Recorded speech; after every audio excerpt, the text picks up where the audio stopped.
Καλησπέρα. Πλησιάζουν Χριστούγεννα και πολλές οικογένειες, φίλοι μου, περιμένουν από εμάς και από εσάς ένα φως. Κάποιες απαντήσεις στα ερωτήματα που τους καίνε, για τους αγνοούμενους που έχουν και για τα θρίλερ που τους βασανίζουν. Θα δούμε τι νεότερα υπάρχουν στην παράξενη υπόθεση του επιχειρηματία από την Θεσσαλονίκη, που τόσες μέρες μετά, αντί να οδηγείται προς το φως, έχω την εντύπωση πως βυθίζεται στο σκοτάδι, λες και κάποιοι τις πρόχνουν προς τα εκεί. Θα ακούσουμε μια μαρτυρία που πιστεύω ότι θα μας βοηθήσει σημαντικά γιατί θα μας ξαναγυρίσει στο χώρο των σφαγείων.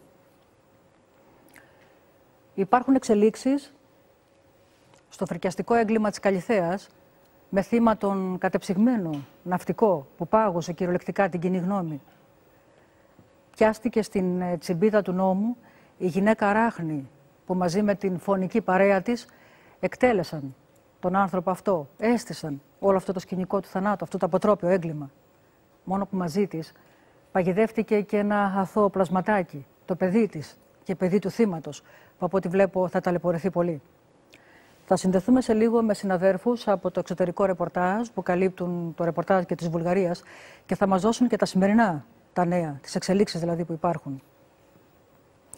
Στο τρέιλερ που προηγήθηκε είδαμε μια μαρτυρία από τις αποκαλυπτικές που θα ακούσουμε αυτή τη νύχτα για το θρίλερ του Αγρινίου με θύμα τον 20χρονο Δημήτρη.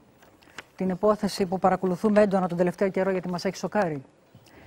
Ο ένας μετά τον άλλον οι μάρτυρες παραμερίζουν το φόβο, τολμούν και βγαίνουν προς τα έξω και αποκαλύπτουν όλα όσα το ίδιο το θύμα τους είπε πριν χάσει τη ζωή του.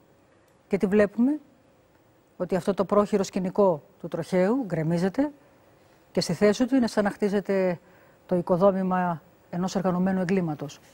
Αλλά για να μην λέω πολλά, θα αφήσουμε τους μάρτυρες να πούν τα περισσότερα και είμαι σίγουρη ότι η δικαιοσύνη πια θα ανοίξει τις πόρτες για να οδηγηθεί η υπόθεση αυτή στην εξιχνίασή της. Γιατί σε μια κλειστή κοινωνία και με θύμα ένα παιδί δεν είναι δυνατόν να κλείνουμε τα στόματα και τα μάτια και τα αυτιά.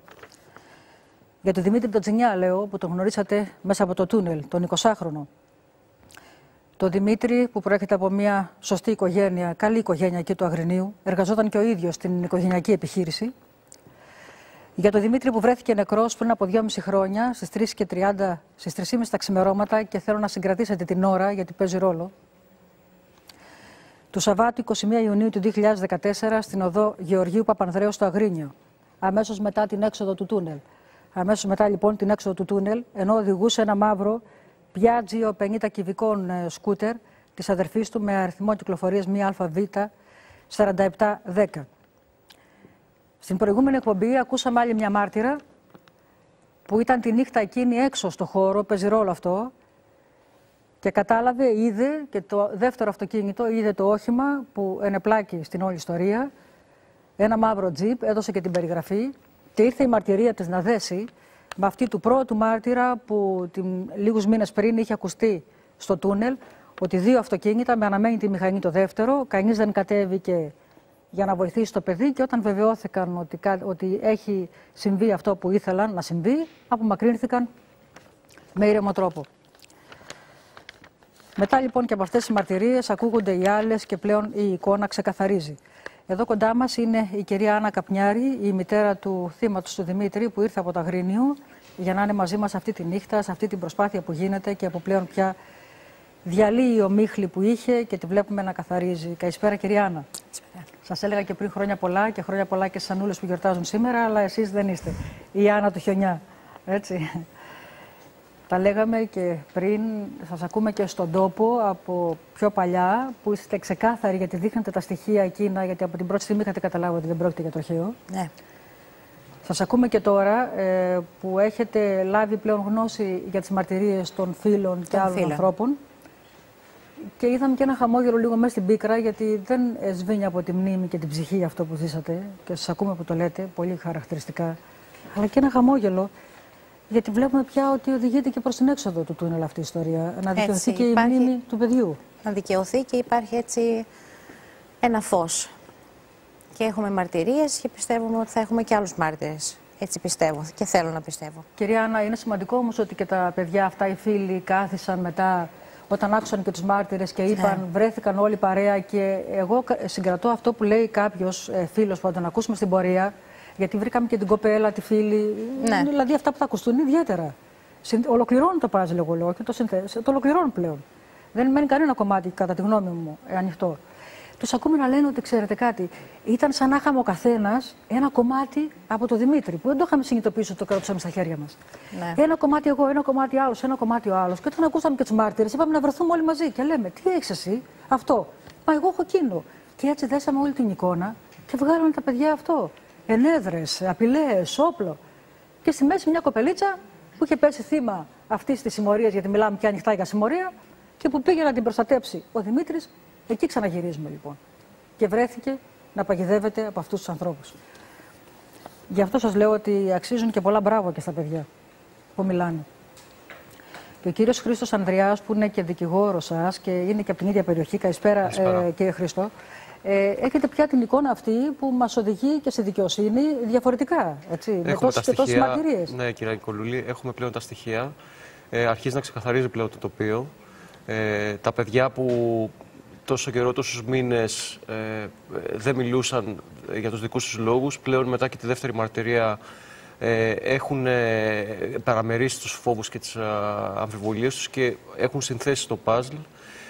Μας κάνουν να αισιοδοξούμε πλέον ότι θα βρούμε την αλήθεια, γιατί εμάς αυτό μας ενδιαφέρει. Μα τίθεται και στην διάθεση της δικαιοσύνης. Τους έχουμε προτείνει πλέον προς τιμήν τους.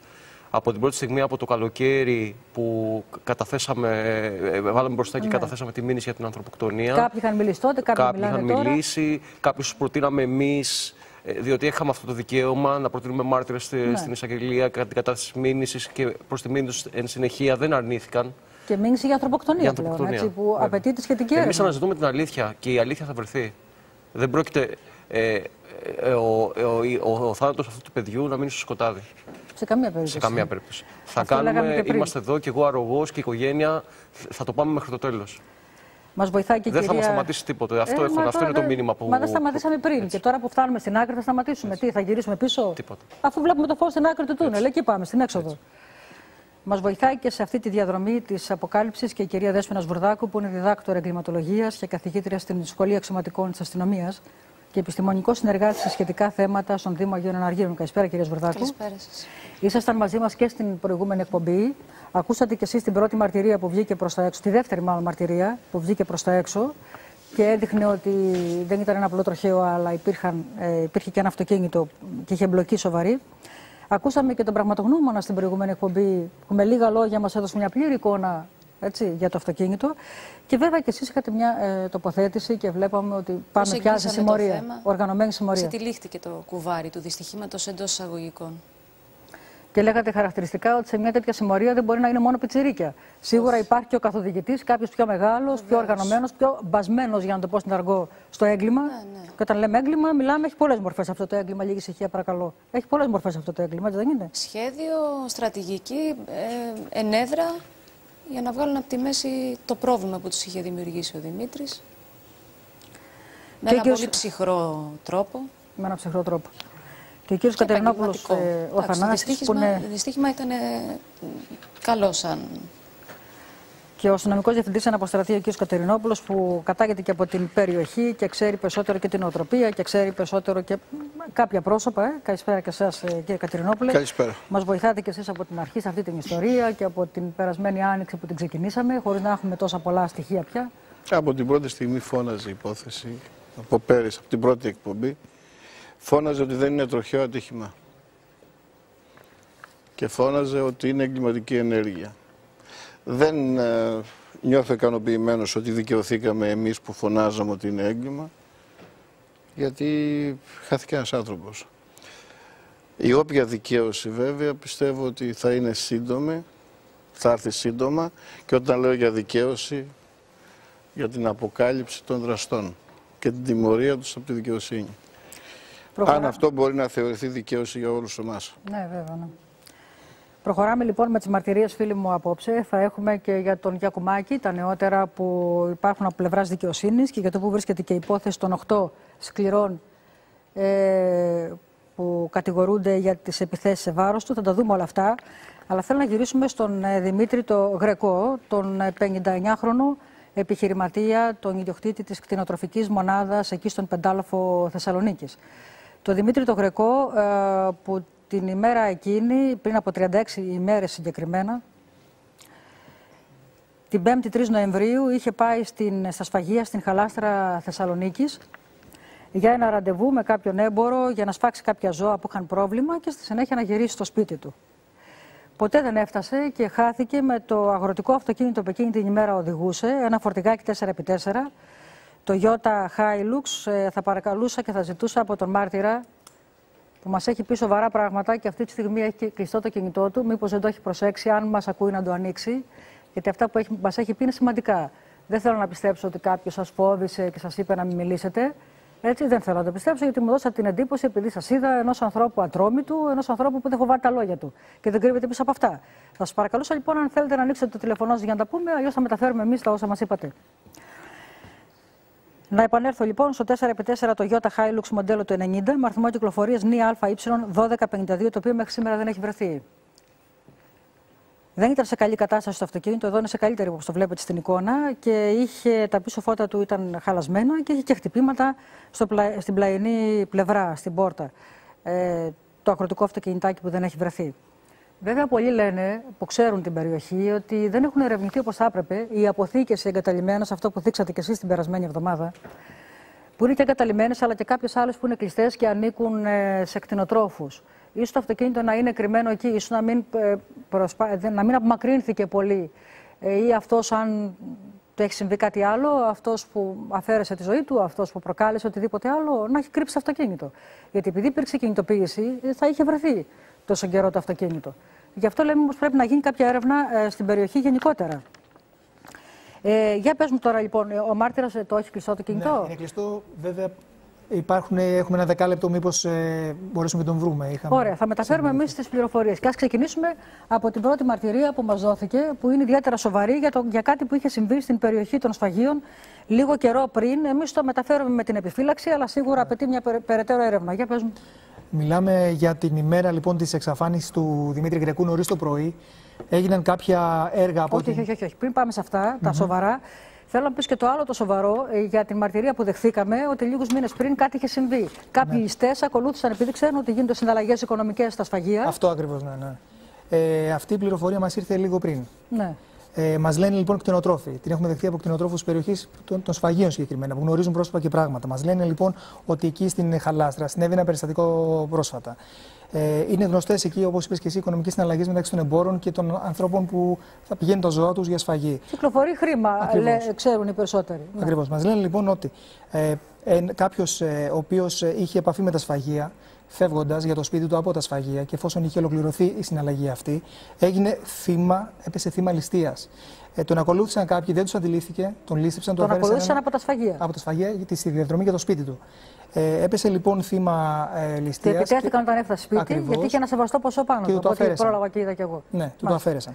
Τώρα, αυτό που λένε οι μάρτυρες που μας τηλεφωνούν, μήπως τυχόν το ίδιο έχει συμβεί και με τον Δημήτρη τον Γρεκό, γιατί γνώριζαν ότι κάτι παρόμοιο θα συνέβαινε και εκεί, θα είχε μια οικονομική συναλλαγή με κάποιους. Και με ζώα αρκετά, ένα μεγάλο αριθμό ζώων. Ναι, γιατί σκόπευε να γίνει αυτή η σφαγή των ζώων. Άρα λοιπόν φαίνεται να έχει πέσει θύμα ληστείας κάποιος, ενώ έφευγε από τα σφαγεία.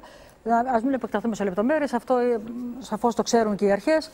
Τον ακολούθησε και του επιτέθηκε και του πήρε τα χρήματα. Πάμε τώρα στα άλλα που συνέβησαν, που μας μετέφερε μάρτυρα στην ημέρα που εξαφανίστηκε μυστηριωδώς ο επιχειρηματίας. Τα μεταφέρουμε όχι με επιφύλαξη, γιατί συνέβησαν. Έτσι, και προέρχονται από έμπορο που την ημέρα εκείνη βρισκόταν μέσα σφαγεία. Και ενώ μας είχε πει ότι θα έβγαινε στον αέρα, πιθανότατα ο άνθρωπος να μην θέλησε μεγαλύτερη εμπλοκή, γιατί εντάξει, ένας κλειστός χώρος είναι, ο ένας βλέπει τον άλλον εκεί. Πάμε λοιπόν να δούμε τι συνέβη την ημέρα εκείνη. Και ας ξεκινήσουμε από την ώρα. Έχουμε μείνει όλοι στην ώρα ότι έφυγε 5:30 γιατί είχε και σούρουπο, ήταν σούρουπο, ναι, ότι οι κάμερες πιάνουν, δείξτε και τις κάμερες για πολλούς λόγους, ότι πιάνουν το αυτοκίνητο γύρω στις 5:30 να κινείται εκεί γύρω και δεν μπορούν να διακρίνουν τον οδηγό. Αυτό φαίνεται στις κάμερες που έχουν καταγράψει το αυτοκίνητο του εμπόρου να προπορεύεται, ακολουθεί του Γρεκού και η ώρα στο ρολόι δείχνει 5:30. Βέβαια το κινητό του αγνοούμενου, σύμφωνα και με την εταιρεία κινητής τηλεφωνίας, έκλεισε νωρίτερα στην περιοχή των σφαγείων. Έχουμε λοιπόν ένα μάρτυρα μέσα από τα σφαγεία που επιμένει Ότι ο Γρεκός έφυγε 4 η ώρα από εκεί. 4 η ώρα, άντε να πήγε 1/4 πιο μετά από ό,τι μας λέει χαρακτηριστικά. 4 και 4. Με και 20, με το πολύ και μισή που δεν πιστεύω ότι έχει πάει τόσο, γιατί πάντα υπάρχει και το αστάθμητος παράγοντας να συναντήθει με κάποιον να πει κάτι. Εμένα μου κάνει εντύπωση όταν είχα ακούσει αυτή τη μαρτυρία ότι γύρω στις 4:30 έφυγε ο Γρεκός από εκεί. Και λέω, το θυμάστε που το λέγαμε, ότι 4:30 μήπως έμπλεξε την ώρα. Για την αλλαγή της ώρας. Μήπως λοιπόν επειδή ήταν η αλλαγή της ώρας, μπερδεύτηκε ο μάρτυρας και δεν ήταν 4:30 όλο αυτό. Αμέλα όμως από εκείνη την ημέρα. Η ώρα είχε ανατραπεί γιατί είχαν ένα πρόβλημα ηλεκτρολογικό και κόψαν το ρεύμα. Για πες μου τα τώρα εδώ, πώς μας τα απομάρτυρας, ότι τι έγινε ακριβώς. Ναι, από το πρωί λοιπόν, την ώρα που πήγαν να πιάσουν δουλειά οι εργαζόμενοι, διαπίστωσαν ότι δεν υπάρχει, στα σφαγεία δεν υπάρχει ρεύμα. Ναι. Αυτό συνέβη γιατί σε μια προσπάθεια έργων με τα σφαγεία σε ένα διπλανό εργοστάσιο, το οποίο θα ενώσει τα σφαγεία με το εργοστάσιο αυτό, η τσάπα, όπως μας είπε ο μάρτυρας αυτός, έκοψε το ρεύμα, τα καλώδια. Μάλιστα. Γιατί είναι υπόγεια τα καλώδια. Τώρα μας τα λέει έμπορος που συναλλάσσεται με το χώρο. Ακριβώς, εάν συμβαίνει το οτιδήποτε, γιατί η πληροφορία μας δόθηκε τώρα αργά, μπορεί κάποιος από τα σφαγεία να μας τηλεφωνήσει και να το διευκρινίσουμε εάν δεν ισχύουν όλα αυτά. Αλλά επειδή ο άνθρωπος είναι του χώρου, γι' αυτό δίνουμε και εμείς βαρύτητα στη μαρτυρία του. Και αυτό που μας λέει λοιπόν είναι ότι αυτό που καταστάθηκε και στην ουσία άρχισαν να δουλεύουν οι εργαζόμενοι 2 ώρες μετά. Αντί για τις 7 έγινε στις 9, άρχισε η δουλειά. Ναι. Που σημαίνει. Δεν ξέρει αν τα ρολόγια τα είχαν φτιάξει, δηλαδή αν είχε γίνει κάτι. Δηλαδή υπήρξε αυτό το. Ναι, υπάρχει ένα σοβαρό ενδεχόμενο αυτό να μην έχει ρυθμιστεί, βέβαια. Λέει όμως ο ίδιος ότι ήταν στο τσιμπούσι και αυτός που έγινε, γιατί συνήθως όταν σφάζουν τα ζώα, ακούσαμε ότι κάθονται και έχουν ένα τσιμπούσι, πίνουν τα τσιπουράκια τους. Ήταν και ο ίδιος στο τσιμπούσι. Ναι, και μετά αυτό που δεν γνωρίζει είναι. Τι λέει ότι συνήθως κάθονται μετά και κάνουν τα τιμολόγια, τα φτιάχνουν με τους εμπόρους.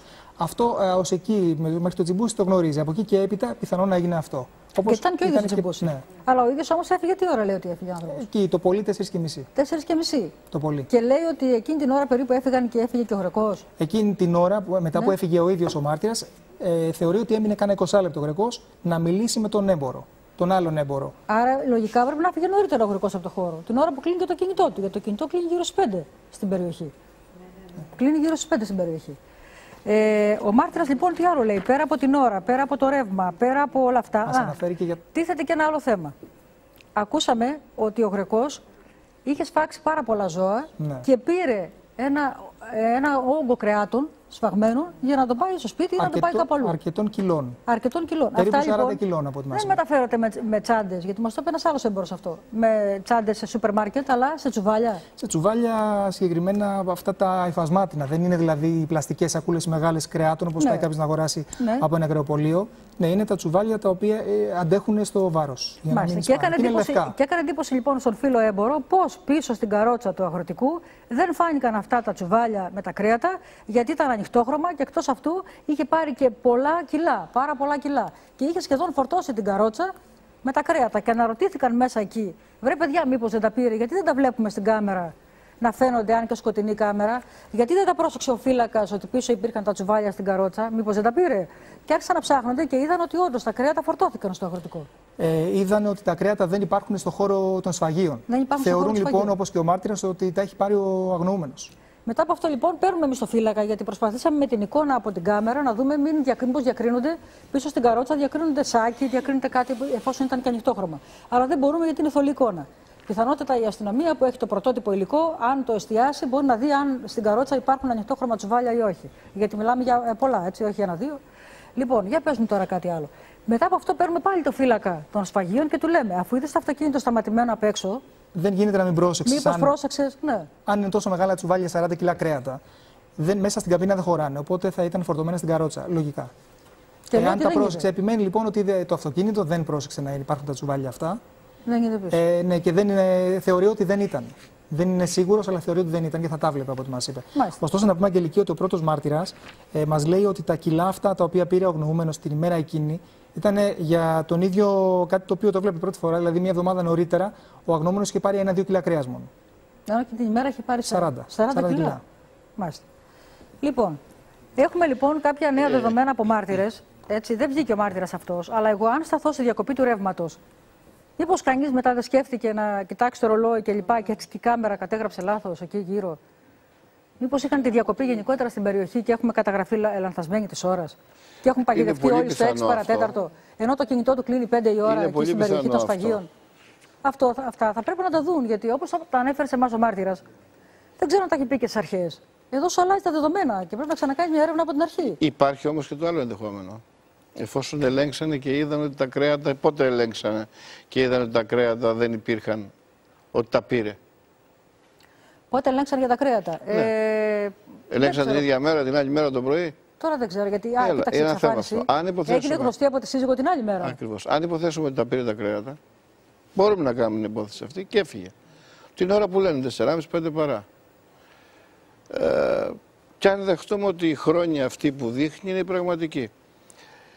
Αυτό σημαίνει ότι ξαναγύρισε. Βέβαια είναι και οργανωμένες οι κάμερες ασφαλείας. Και στην όποια διακοπή είναι και οργανωμένες οι κάμερες ασφαλείας. Μπορεί να μην κάνω λάθος, αλλά αυτό πρέπει να ελεγχθεί. Αν υποθέσουμε ότι έφυγε, πήγε κάπου τα κρέατα και ξαναγύρισε. Δεν μπήκε τη δεύτερη φορά μέσα. Και περίμενε απ' έξω. Για κάποιο λόγο προφανώς τα περίμενε απ' έξω. Δηλαδή που μιλούσε στο τηλέφωνο που είπε ο άλλος. Δηλαδή νωρίτερα, ναι, να έφυγε, τα κρέατα πήγε, άφησε τα κρέατα ναι. Και για κάποιο λόγο που αυτός ξέρει, ξαναγύρισε να συναντήσει να περιμένει κάποιον. Χωρίς να μπει μέσα. Βέβαια εδώ ακολούθησε χωρίς να μπει μέσα.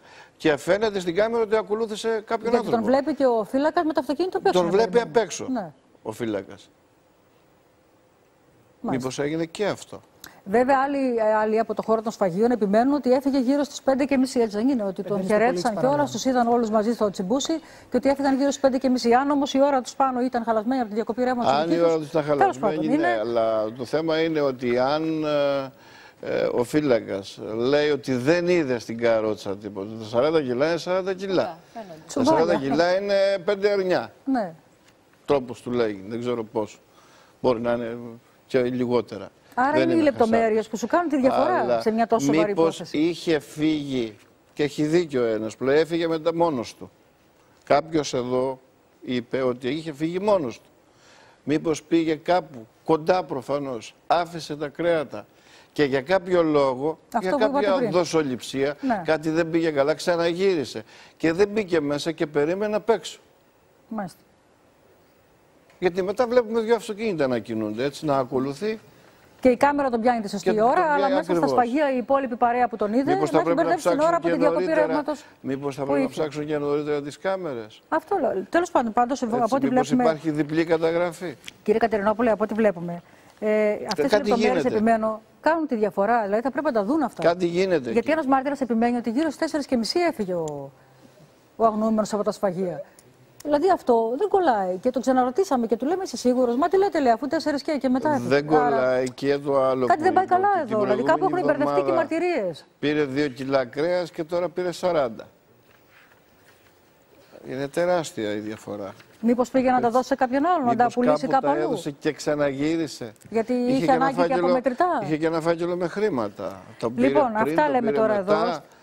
Αυτά λέμε για την υπόθεση του Γρεκού που παραμένει στο σκοτάδι και έχουν και οι αστυνομικοί τα ενδεχόμενα όλα ανοιχτά, αλλά δεν υπάρχει φως από πουθενά. Τώρα περιμένουμε και από τις τράπεζες να δώσουν επίσημη εικόνα για τις συναλλαγές, από την εταιρεία κινητής τηλεφωνίας για τηλέφωνα που μπορεί να δέχθηκε ή να έκανε. Όλα τώρα, αργά βέβαια, γιατί ήδη βρισκόμαστε την 37η μέρα από την εξαφάνισή του. Αλλά πιστεύω ότι αν δούμε όλες αυτές τις λεπτομέρειες, γιατί ξαναγυρνάμε στον τόπο εκεί που έκλεισε και το κινητό του που είναι τα σφαγεία. Ίσως βγάλουμε κάτι περισσότερο από εκεί, ρε παιδί μου. Αφού βρισκόμαστε σε τέτοιο αδιέξοδο, και ας ψάξουμε και τις αποθήκες ένα γύρο, μήπως δεν πρόλαβε και ο άνθρωπος να απομακρυνθεί πολύ. Τόσα γίνονται. Ναι. Επειδή ανέφερες ότι το βίντεο είναι λίγο θολό, δεν έχει γίνει επεξεργασία ενδεχομένως από τις αρχές. Αναφέρουν πολλοί τηλεθεατές και έχουν στείλει επανειλημμένως μηνύματα. Μήπως δεν είναι ξεκάθαρο ενδεχομένως το που έστριψε? Δηλαδή φαίνεται ότι έστριψε αριστερά, μήπως έστριψε δεξιά? Όχι, το ψάξαν αυτό. Έψαξαν, στην αρχή πήγαν δεξιά και έψαξαν όλες τις κάμερες για να δουν μήπως μπερδεύτηκαν από την άλλη κάμερα ασφαλείας και δεν υπάρχει τίποτα. Αντίθετα, τον πιάνει και μετά να ακολουθεί σε ένα σημείο, τον πιάνει η κάμερα να ακολουθεί το αυτοκίνητο του εμπόρου. Άρα έστριψε αριστερά, αυτό είναι ξεκάθαρο. Λοιπόν. Αυτά βλέπουμε για τον Γρεκό και δεν θα αφήσουμε έτσι την υπόθεση αυτή. Θα επανέλθουμε γιατί μας ανοίγει άλλους δρόμους. Και αν εμείς βλέπουμε αυτές τις μικρές λεπτομέρειες, άμα τις συνδέσει και αυτές, όπως και εδώ και στην υπόθεση τη δική σας, θα δεις ότι οι λεπτομέρειες σου δίνουν την εικόνα, την τελική. Λοιπόν, θα επανέλθουμε. Αλλά όχι τώρα, γιατί και την άλλη Παρασκευή εδώ θα είμαστε. Λέω να πάμε τώρα σε ένα διαλυματάκι. Θα είχε σημασία να επικοινωνήσει μαζί σας τηλεφωνικά ο τελευταίος μάρτυρας? Είχε πει ότι μιλήσαμε αρκετά μαζί του και είχε πει ότι θα έβγαινε και στον αέρα να μας τα πει, αλλά ο άνθρωπος για κάποιο λόγο δεν θέλησε να βγει, ο έμπορος αυτός που διαπίστωσε όλα και μας λέει και για τη διακοπή ρεύματος την ημέρα εκείνη. Και για τα κρέατα και άλλοι έμποροι και για άλλα όλα. Και για τη ληστεία που έχει γίνει, αυτά είναι σοβαρά θέματα, παιδιά. Εντάξει. Ο ίδιος αναφέρθηκε στη ληστεία? Όχι, άλλος. Άλλος κτηνοτρόφος. Άρα, αν είναι έτσι, εντάξει, κάτι έχει γίνει. Γιατί ξέρουν ότι αυτός ο χώρος, όχι ότι ο χώρος πάσχει από τίποτα, μην παρεξηγηθούμε. Έτσι, για να εξηγούμεθα, για να μην παρεξηγούμεθα. Αλλά γίνεται μια συναλλαγή, έμποροι κινούνται εκεί. Κάποιοι ληστές ακολούθησαν, κάποιοι και τον λύσαν. Έγινε μία φορά η ληστεία, αυτά όμως. Πολλά χρήματα, ναι, έχει πολλά χρήματα. Αυτό όμως κυκλοφόρησε εκεί και σίγουρα είναι προσεκτικοί. Μήπως κάποιοι έχουν κάθε συμφέρον να προβάλλουν αυτή τη ληστεία, ότι να ξέρετε, έγινε και αυτό. Μήπως και τώρα έγινε το ίδιο και οι κακοί ληστές κάναν κάτι άλλο. Και κάποιοι άλλοι έχουν κάθε λόγο να μένουν στο απειρόβλητο. Εγώ δεν μπορώ να καταλάβω, ειλικρινά σας μιλάω και θα πάω στο διάλειμμα, γιατί πρέπει να προχωρήσουμε και με τις υποθέσεις που έχουμε και με του παιδιού τις μαρτυρίες αποκαλυπτικές. Δεν μπορώ να καταλάβω πώς 36 μέρες μετά, σε μια υπόθεση που εντάξει δεν είναι και το θρίλερ του αιώνα. Έχουμε ζήσει και έχουμε ερευνήσει και έχουν φωτιστεί περισσότερα. Δεν μπορεί κανείς να βγάλει κάτι. Σηκώνουν όλοι τα χέρια ψηλά και λένε: εδώ τι γίνεται. Αυτό που σας έλεγα πριν, ότι αντί να οδηγείται στο φως, είναι σαν να τη βυθίζουν κάποιοι στο σκοτάδι. Την υπόθεση του επιχειρηματία από τη Θεσσαλονίκη. Και δεν μπορώ να το καταλάβω προσωπικά. Ούτε να μείνω και ότι έστησε μόνο του την εξαφάνιση. Και αυτό δεν κολλάει, παιδιά, το βλέπετε. Λοιπόν, εμείς θα επανέλθουμε στο Αγροκό, το λέω. Άλλη μια εβδομάδα έχουμε και πάμε μετά για τα Χριστούγεννα. Και τώρα πάμε σε ένα διάλειμμα. Πάμε σε ένα διάλειμμα και τα λέμε. Πάμε σε ένα διάλειμμα. Επειδή μέσα στο διαδίκτυο λέτε όλοι ότι είναι η τελευταία εκπομπή, σας ενημερώνω ότι η τελευταία εκπομπή είναι η επόμενη Παρασκευή. Τελευταία εννοώ για τις γιορτές. Και βλέπω ότι είστε ευαισθητοποιημένοι πολύ στο θέμα του Γρεκού, του κτηνοτρόφου από την Θεσσαλονίκη, σε σχέση με το αυτοκίνητο. Και όσοι βλέπετε ένα παρόμοιο αυτοκίνητο, ένα 4x4 το Toyota Hilux παλιό μοντέλο, ενημερώνεται αμέσως στις αρχές. Όπως και τώρα που μας λέτε για ένα λασπωμένο 4x4 κάπου στα Διαβατά προς Ίνδο, έχετε ενημερώσει ήδη την αστυνομία γι' αυτό. Άρα, αν δείτε ένα παρόμοιο αυτοκίνητο και πινακίδες να μην έχει, μην διστάσετε, φίλοι μου, ή σε εμάς ή στην αστυνομία να κάνετε ένα τηλεφώνημα για να το ερευνήσουν. Υπάρχει λοιπόν μια ευαισθητοποίηση ιδιαίτερη. Και μια και μιλάμε για Γρεκό, μας λένε ότι θα μπορούσαν κάποιοι υπάλληλοι εκεί στα σφαγεία να δουν αν φορτώνει κρέατα ή όχι στο αυτοκίνητο. Θα μπορούσαν να τον δουν. Ναι, γιατί βοηθούν πάρα πολύ πάντα κάποια παιδιά, νεαρά άτομα, τα οποία αυτοί σίγουρα θα ήταν αυτοί που βάλανε τα κρέατα μέσα στη. Οπότε μια σωστή έρευνα και μια εξονυχιστική έρευνα στον χώρο μπορεί να δώσει απαντήσεις σε πολλά ερωτήματα. Μας αναφέρουν όμως, Αγγελική, και για το ότι υπήρχαν κάμερες ασφαλείας, οπότε η αστυνομία λογικά θα τις έχει ελέγξει αυτές στον χώρο εκεί. Ναι. Όπως επίσης και για τα κρέατα λένε ότι η πιθανότητα να μην τα βάλει στην καρότσα, γιατί και 40 κιλά να ήταν θα μπορούσε να τα βάλει στη θέση του συνοδηγού στο αγροτικό του αυτοκίνητο. Όπως και να έχει όμως, μια έρευνα χρειάζεται εκεί περισσότερο, γιατί μπορεί να έχουν μπερδευτεί και μεταξύ τους και οι έμποροι και να υπάρχει μια εικόνα εντελώς θολή προς τα έξω που δεν μας βοηθάει για να εστιάσουμε την έρευνα στο χώρο αυτό και να ξεκινήσουμε σε άλλους δρόμους. Εγώ επιμένω όμως και για τις αποθήκες ότι πρέπει να ερευνηθούν σε μια κτίνα και γύρω και εγκαταλειμμένες αποθήκες. Θα επανέλθουμε λοιπόν στην ιστορία του Γρεκού, όπως σας προανέφερα, με πιο βαθιά έρευνα. Και θέλω να γυρίσουμε τώρα, φίλοι μου, στο θρίλερ του Δημήτρη του Τσινιά, που είναι εδώ κοντά μας και η μητέρα του από τα Αγρίνιο και ο δικηγόρος της οικογένειας και οι φίλοι ειδικοί εγκληματολόγοι και αστυνομικοί που μας βοηθούν. Στο Δημήτρη του Τσινιά, σας είπα και πριν ότι υπάρχουν καινούριες μαρτυρίες. Θέλω λοιπόν, όπως είμαστε, να ακούσουμε μία φίλη του άτυχου Δημήτρη, στην οποία μετά από πιέσεις της εκμυσερεύθηκε κάτι που του είχε συμβεί τελευταία. Και μίλησε και για την κοπέλα που βρέθηκε στο στόχαστρο της συμμορίας και παρέσυρε αθελά της και τον Δημήτρη σε αυτή την παγίδα με τους σκληρούς της περιοχής του Αγρινίου. Προτιμώ λοιπόν να ακούσουμε την κοπέλα με την κάλυψη που απαιτείται σε ένα τόσο σοβαρό θέμα.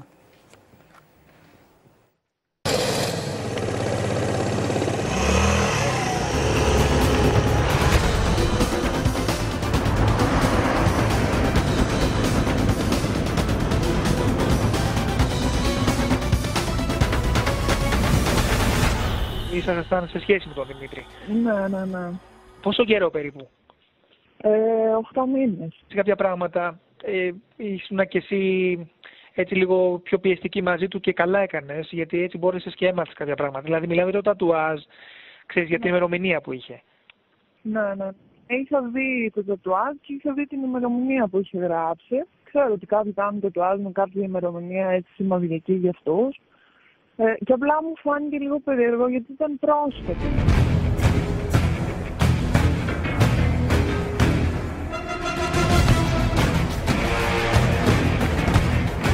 Δεν είχα ρωτήσει, στην αρχή μου έλεγε δεν σου λέω, ούτε η μάνα μου δεν το ξέρει ποιο είναι αυτό. Τέλος πάντων, μετά από καιρό και αυτά που εγώ επέμενα, μου είπε ότι ήταν η μέρα που γλίτωσε στην ουσία, πήγαν να τον σκοτώσουν.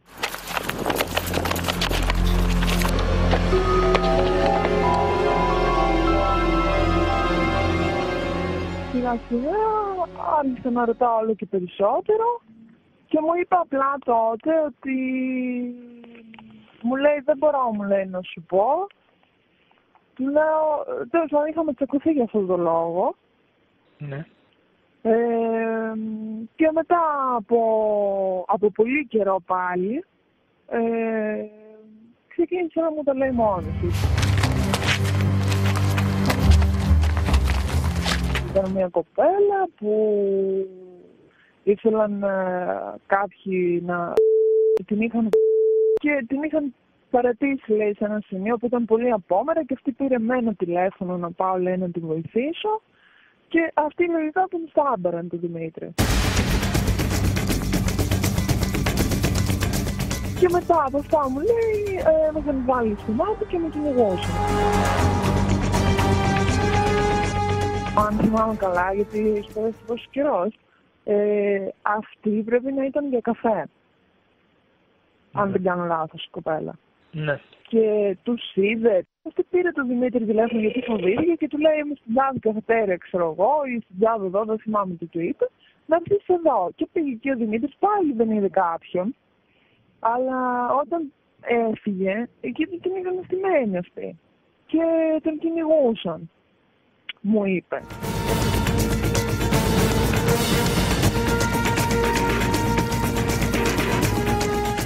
Όταν έφευγε, αυτοί τώρα κάπου ήταν κρυμμένοι και τον κυνήγησαν. Νομίζω είχε μηχανάκι ο Δημήτρης τότε. Και ήταν με το μηχανάκι.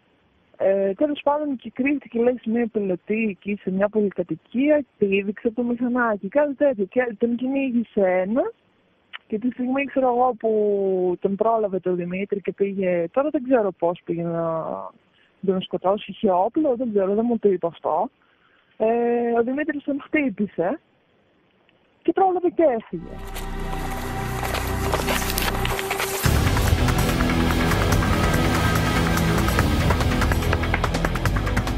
Σου είπε δηλαδή ότι τον κάλεσε από το τηλέφωνο η κοπελιά αυτή, της οποίας το όνομα το έχει πει?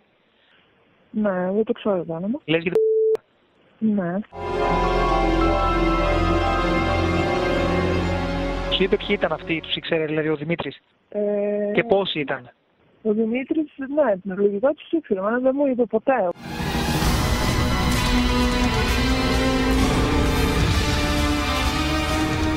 Δεν μίλαγε καθόλου. Δηλαδή και όλα αυτά που σας λέω τώρα, μου τα έλεγε κάτω από μεγάλη πίεση. Εγώ πιστεύω ότι δεν ήθελε να με ανακατέψει για να μην μπλεχτώ κι εγώ μετά. Σου είχε μιλήσει για κάποιο τατουάζ που έχω μάθει ότι είχε ο ένας?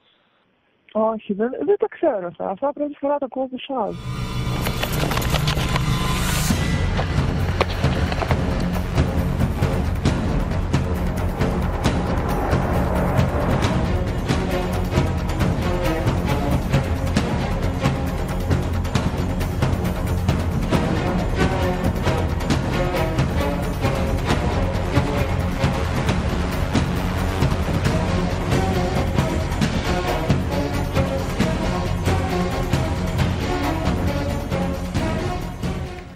Ακούσαμε την φίλη του Δημήτρη να μας μεταφέρει όλα όσα με δυσκολία της αποκάλυψε ο ίδιος πριν χάσει τη ζωή του. Βλέπουμε λοιπόν την κοπέλα να έχει πέσει στην παγίδα των μελών εκεί της συμμορίας. Της ανέφερε, της είπε ποια είναι, της το είπε το όνομα. Βέβαια δεν της μίλησε για τα μέλη. Ποιοι είναι, για να την προστατέψει, όπως πολύ σωστά λέει και η κοπέλα. Και είχε χαράξει την ημέρα εκείνη που βρέθηκε αντιμέτωπος με τον θάνατο πρώτη φορά. Είχε χαράξει στον μπράτσο την ημερομηνία, γιατί τη θεώρησε σημαντική επειδή σώθηκε. Αυτά που λέει η κοπέλα, με κάποια αλλίωση, κάποια σημεία δεν ήταν τόσο, δεν τα ακούγαμε σωστά, αλλά το νόημα αυτό είναι, αυτό βγαίνει. Είναι σημαντικά και σε λίγο θα ακούσουμε και τους φίλους, γιατί ο ένας κατάφερε μετά, όταν έμαθε τα πάντα και από τους άλλους φίλους, κατάφερε να κάνει δικό του, έκανε ένα μεγάλο αγώνα και βρήκε την κοπέλα. Τη βρήκε και της μίλησε. Την κοπέλα αυτή, για την οποία γίνει το λόγος. Και θα τον ακούσουμε. Κυρία Ανά, αυτά που βίωνε ο γιος σας τελευταία, σας τα είχε μεταφέρει? Δηλαδή, είχατε καταλάβει ότι το παιδί στην προσπάθειά του να σώσει μια κοπέλα, μια συντοπίτισσα, η οποία έχει μετικήσει τώρα, δεν μένει αγρίνιο, αλλά στην προσπάθειά του να σώσει μια νεαρή φίλη, βρέθηκε αντιμέτωπος με όλο αυτό το κύκλωμα? Όχι, δεν είχε αναφέρει τίποτε. Και ο πατέρας σας, όταν. Γιατί έμενε πολλές φορές και στον πατέρα σας, ο Δημήτρης. Του φιλοξένησε την κοπέλα αυτή, τη φιλοξένησε για 2 βράδια. Και θυμάμαι που έλεγε ο πατέρας χαρακτηριστικά ότι αυτά είναι φοβισμένη. Και κάλυπτε και το πρόσωπό της, φορούσε μια μαντίλα. Τι φορούσε? Ναι, ένα μαντίλι. Αυτό μου έχει αναφέρει και εμένα. Ένα μαντίλι για να μην φανεί ποια είναι. Και ότι δεν του μίλαγε πολύ, ενώ ήθελα να της δώσει κάποιο πρωινό, να της δώσει κάτι. Και κάλυπτε και το πρόσωπό της και φοβόταν για να βγει. Άρα υπήρχε φόβος δηλαδή. Βέβαια. Και το παιδί το είχαν απειλήσει με όπλο από ότι. Ναι. Και εμείς μετά τα μάθαμε. Εσείς μετά τα μάθατε όλα αυτά? Σας είχε αφήσει απ' έξω για να μην βρεθείτε κι εσείς μπλεγμένοι στην όλη ιστορία. Δηλαδή και τα ζεμόνα του να τα βγάλει πέρα. Αυτό πιστεύω. Δεν γίνεται αυτό. Δεν γίνεται αυτό. Δεν γίνεται. Γι' αυτό έχουμε αυτό το αποτέλεσμα. Θέλω να ακούσουμε και τους 2 φίλους πριν πάμε στην σημαντική μαρτυρία του άλλου του παιδιού που έκανε τη δική του την έρευνα και βρήκε φοβερά στοιχεία. Γιατί ούτε λίγο το πολύ του είπε η κοπέλα που πάτε να μπλέξετε. Με αυτούς δεν τα βάζει κανείς. Όχι, βρε αγάπη μου, όταν εσύ δεν το λες και δεν μιλά. Η κοπέλα είναι αυτή που την κάλεσε η αστυνομία την πρώτη φορά και τη ρώτησε. Εγώ θα ήθελα να πω, κύριε Νικολίδη, στο σημείο αυτό. Ο Δημήτρης τη βοήθησε, έδειξε το στένος, προέταξε τα στήθη του να την προστατεύσει. Νομίζω ότι και αυτή το ίδιο πρέπει να κάνει και να προστατεύσει τώρα τη μνήμη του Δημήτρη. Να βοηθήσει να βρεθεί η αλήθεια. Έχει, όχι απλά οφείλει, έχει το χρέος να το κάνει. Και πρέπει δηλαδή να προστατέψει τον εαυτό της, αλλά και τον άνθρωπο που την προστάτεψε τότε. Όχι μόνο αυτό. Και τη βοήθησε να γλιτώσει. Αυτό, μπορεί να βρεθούν και άλλες κοπέλες στη θέση της. Ίσως το γεγονός ότι έχει ξεφύγει και έχει μετικήσει να το οφείλει στον Δημήτρη. Και νομίζω ότι ήρθε η ώρα να το ανταποδώσει. Γιατί ο Δημήτρης δεν ζει, στην οικογένειά του έχει το χρέος. Σήμερα είναι αυτή η κοπέλα, αύριο θα είναι κάποια άλλη κοπέλα. Θα βρεθούν στη θέση της. Δηλαδή, όπως αυτή κινδύνευσε, αυτή είχε ένα Δημήτρη που την έσωσε. Κάποιες άλλες κοπέλες. Και στο παρελθόν είχαμε και μια ιστορία με μια κοπέλα που είχε μπλέξει με μια συμμορία εκεί γύρω και κατέληξε νεκρή. Δηλαδή, αυτά είναι άγρια θέματα. Και μου κάνει εντύπωση που την καλεί, εγώ επιμένω, η αστυνομία και της λέει, ας πούμε, τι γνωρίζει να καταθέσετε σχετικά με το θανάσιμο τραυματισμό του Τσινιά Δημητρίου? Τίποτα. Είναι βολική ερώτηση για να απαντήσει ένα όχι. Και λέει αυτή τίποτα. Και τελειώσαμε. Η κατάθεση αυτή είναι κατά παραγγελία. Και όταν λέω κατά παραγγελία, υπάρχει και σε άλλη περιοχή της χώρας και όχι από την αστυνομία του Αγρινίου. Τι λέτε, άλλο το θέμα. Ναι, βέβαια. Έτσι ακριβώς. Είναι από την αστυνομία της περιοχής στην οποία κατοικεί τώρα. Μα συγγνώμη να σου πω κάτι. Εγώ ξέρω, γιατί με καλούν και εμένα πολλές φορές για καταθέσεις. Ότι όταν έχεις μια παραγγελία, ρωτάς 5-10 πράγματα. Υπάρχουν 2 θέματα. Συγγνώμη, κύριε Κατερινόπουλε, γιατί πρέπει οι αστυνομικοί που ζήτησαν την παραγγελία από τους συναδέλφους τους να τους πούνε ότι θέλουμε και αυτά τα ερωτήματα να θέσετε. Δεν μπορεί από μόνος να πάρουν την πρωτοβουλία. Υπάρχουν 2 πολύ πιο σοβαρά θέματα. Κατά τη δική μου εκτίμηση, υπάρχουν 2 θέματα πιο σοβαρά. Στο ένα δεν θα αναφερθώ γιατί θα συμφωνήσω με τον κύριο Αντριά. Δεν θα επανέλθω σε αυτό που είπα την πρώτη φορά, ότι κινδυνεύει η ίδια. Θα πω κάτι άλλο. Η ασφάλεια του Αγρινίου μπορεί να μην έχει κανέναν δικονομικό τρόπο να ασχοληθεί ανακριτικά με το θέμα, γιατί πήρε η υπόθεση τον δρόμο της δικαιοσύνης. Επειδή όμως ζούμε σε μια μικρή κοινωνία και επειδή αυτά τα άτομα εκεί, τα 5, τα 6, τα 8, τα 10, είναι γνωστά και μία εξαιρετία, έχει κάθε τρόπο να τους βάλει στο χέρι για άλλα αδικήματα που διαπράττουν κάθε μέρα στην πόλη του Αγρινίου και από εκεί και πέρα θα βρεθεί η άκρη. Και για αυτό το κομμάτι. Γιατί μου λένε και από το κοντρόλ ότι πρέπει να πάμε στο δεύτερο βίντεο με τους φίλους για να προλάβω και το χρόνο, γιατί βλέπετε βγαίνουμε αργά λόγω των ταινιών που προηγούνται και της διαφήμισης που λογικά υπάρχει λόγω των εορτών και απαραίτητη. Λοιπόν, πάμε να ακούσουμε τους 2 φίλους να μας μεταφέρουν περιστατικά που οι ίδιοι βίωσαν. Μπορούμε να τους ακούσουμε τώρα που μίλησαν. Για πάμε.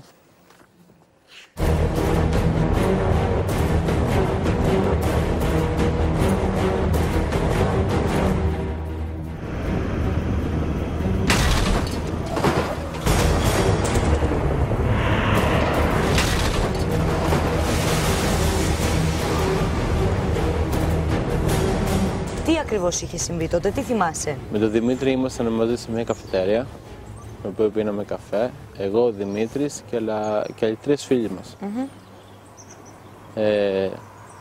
Εκείνη τη στιγμή που πίναμε καφέ, ανέβαινε από τον πεζόδρομο που ήμασταν για καφέ ένα παιδί. Το οποίο ο Δημήτρης είπε ότι αυτό το παιδί πήραζε μία κοπέλα που ήμασταν μαζί. Όταν λες ήσασταν μαζί, ήταν εκεί στο τραπέζι σας? Ναι, η κοπέλα αυτή. Ναι. Την ενοχλούσε με τηλέφωνα και μηνύματα. Μάλιστα.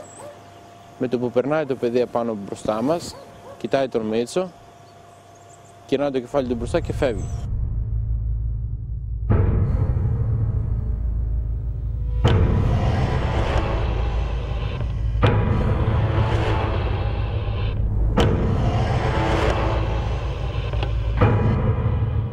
Σηκώνεται ο Δημήτρης από το τραπέζι και πάει πρώτο μέρος. Του λέω: Δημήτρη, πού πας? Μου λέει: έρχομαι σε λίγο. Του λέω: πού πας? Γιατί κάπως δεν μου φωνόταν καλά. Λέει: έρχομαι. Και όπως φεύγει από το τραπέζι, φεύγει άλλος ένας φίλος μας μαζί του. Για να δει τι θα γίνει. Για να δει. Θα τον σταματήσει. Πάει, ναι, τι κάνει.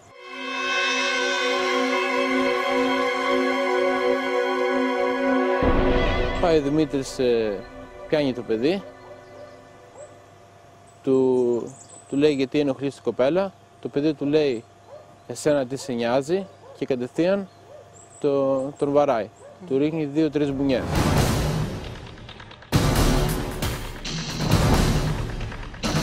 Ο φίλος μας τον σταμάτησε, παίρνει τον Δημήτρη, έρχεται πάλι στο τραπέζι, αναστατωμένος ο Δημήτρης.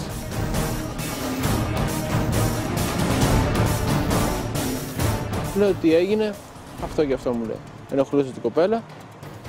Δηλαδή, για αυτή την κοπέλα ο Δημήτρης ήταν κάτι σαν προστάτης. Έβγαινε παντού μπροστά, αν χρειαζόταν να την προστατεύσει. Ο Δημήτρης, ναι, ήταν τέτοιος τύπος.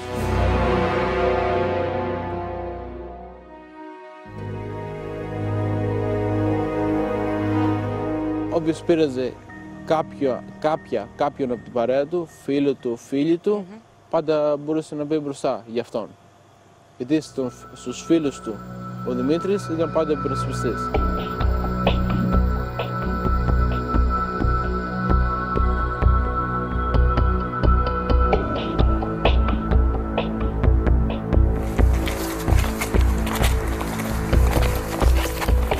Η κοπέλα αυτή όμως ήταν στο τραπέζι. Ναι. Αναρωτιέμαι, του είπε Δημήτρη, άστο, μείνε πίσω, δεν τρέχει τίποτα. Όχι, αυτή η κοπέλα απλώς άρχισε να κλαίει. Αυτό και δεν κουνήθηκε καθόλου το τραπέζι.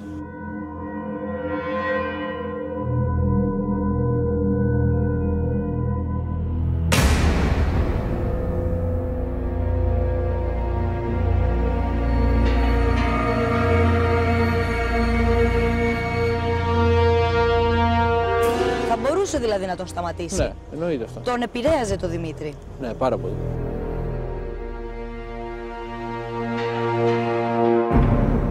Μετά το θάνατό του, που σε κανέναν από εμάς, τους πιο οικείους, που ήμασταν πιο κοντά μαζί του, που πήγαμε εκεί και από την πρώτη στιγμή, δεν φαινόταν λογικό ένα τόσο σοβαρό ατύχημα, τόσο μεγάλοι τραυματισμοί, τόσο σύρσιμο, να έγινε μόνο του.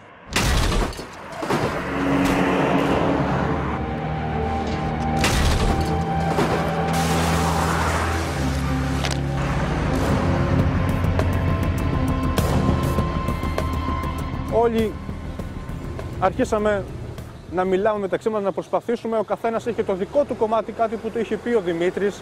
Όλοι μαζί καθίσαμε, συζητήσαμε και βρίσκαμε ότι υπάρχει μια ιστορία, ότι κάτι γίνεται εδώ.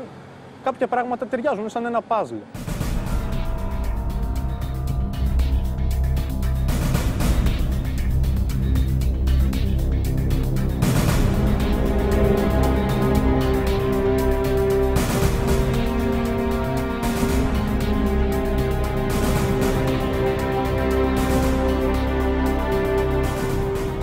Σου είχε εκμυστηρευτεί κάποιο περιστατικό ο Δημήτρης. Τι ήταν αυτό?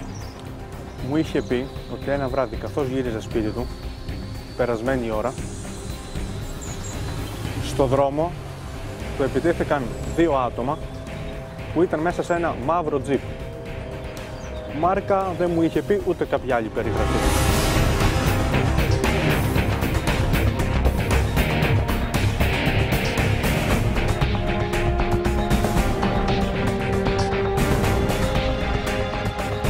2 άτομα κατέβηκαν και άρχισαν να τον κυνηγούν.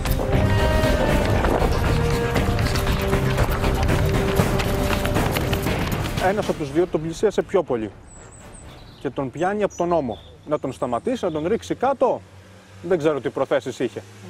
Εκείνη τη στιγμή ο Δημήτρης γυρίζει και βλέπει ένα χέρι με τατουάζ. Την περιγραφή του δεν μου την είπε, ήταν η μόνη περιγραφή που μου έδωσε γι' αυτόν. Ένας που είχε στο χέρι του ένα τατουάζ μανίκι. Και πάνω στην αντίδρασή του ήταν να του ρίξει μία μπουνιά. Αυτός σταμάτησε. Ο Δημήτρης συνέχισε να τρέχει και έτσι ξέφυγε και έληξε το θέμα εκείνο το βράδυ.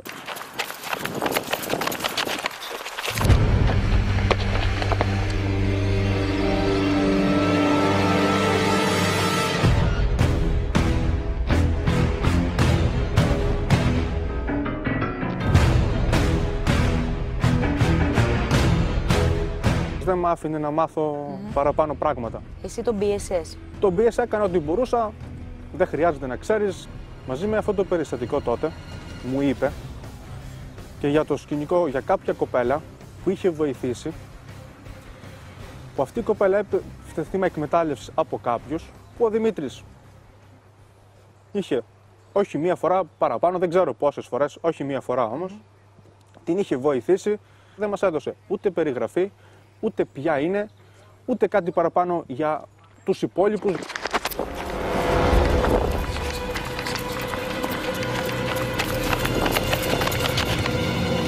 Υπάρχει και ένα μαύρο τζιπ που το έχουν δει, το τοποθετούν στον τόπο του τροχαίου. Ναι, υπάρχουν και 2 μάρτυρες ότι λένε ναι, όντως υπάρχει ένα μαύρο τζιπ και αυτοί μιλάνε για μαύρο τζιπ που ήταν στον τόπο του ατυχήματος. Ακούσανε 2 χτυπήματα και οι 2. Σταμάτησε, κοίταξε, έφυγε. Δεν υπάρχουν αυτή τη στιγμή, εγώ πιστεύω δεν είναι τυχαίο. Φαίνεται ότι υπάρχουν. Κάποιος το έκανε επίτηδες.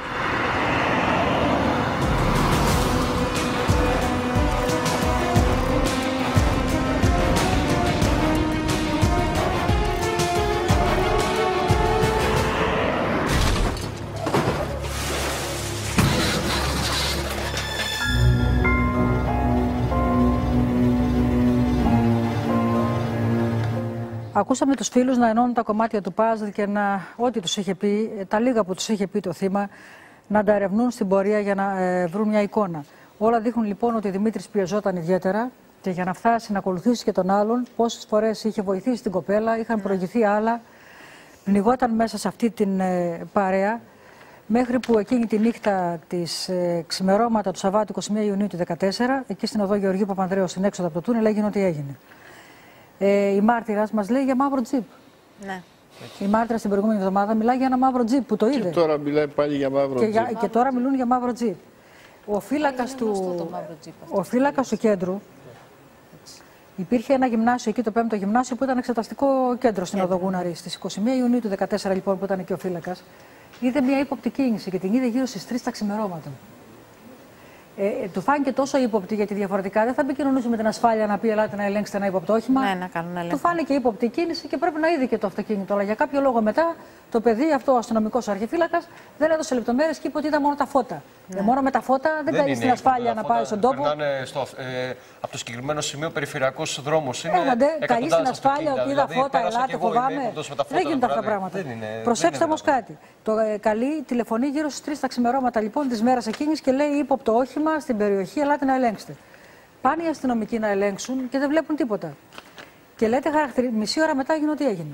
Ναι. Λέτε χαρακτηριστικά και εσείς, κυρία Άννα, ότι θα μπορούσε, σας ακούμε στην πορεία, ότι θα μπορούσε κάλλιστα να κρυφτεί το αυτοκίνητο κάπου εκεί και να μην το αντιληφθούν ούτε και αστυνομικοί που ξέρουν την περιοχή και την ερευνούν. Όχι, γιατί έχει πολλούς παραδρόμους εκεί. Και να βγει πριν το τούνελ και να ακολουθήσει το παιδί και να το χτυπήσει με δύναμη και να το πετάξει έξω, να δει ότι ολοκληρώθηκε το έργο και να απομακρυνθεί με ηρεμία. Και άνετα να φύγει. Όπως έλεγε και η μάρτυρας πριν.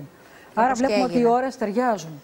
Κινήθηκε ύποπτα, ο αρχιφύλακας τηλεφώνησε 3 η ώρα, 3:30 έγινε ό,τι έγινε και οι αστυνομικοί που πήγαν δεν το εντόπισαν το αυτοκίνητο αυτό το ύποπτο. Ναι. Προσέξτε όμως τώρα, έχει μια μαρτυρία εδώ. Αυτό που έχουμε κάτι πολύ σημαντικό, με αφορμή το τατουάζ που έχουμε ήδη αναφέρει και τους σκληρούς κάποιας παρέας. Το τατουάζ στη μανίκη, για όσους δεν ξέρουν, είναι το χέρι που καλύπτει όλο το τατουάζ. Έχουμε μια πολύ σημαντική πληροφορία. Μας λέει αρκετά πράγματα, δεν μπορούμε να πούμε πολλές λεπτομέρειες στον αέρα. Όμως φαίνεται να ξέρει ο άνθρωπος κάποια πράγματα.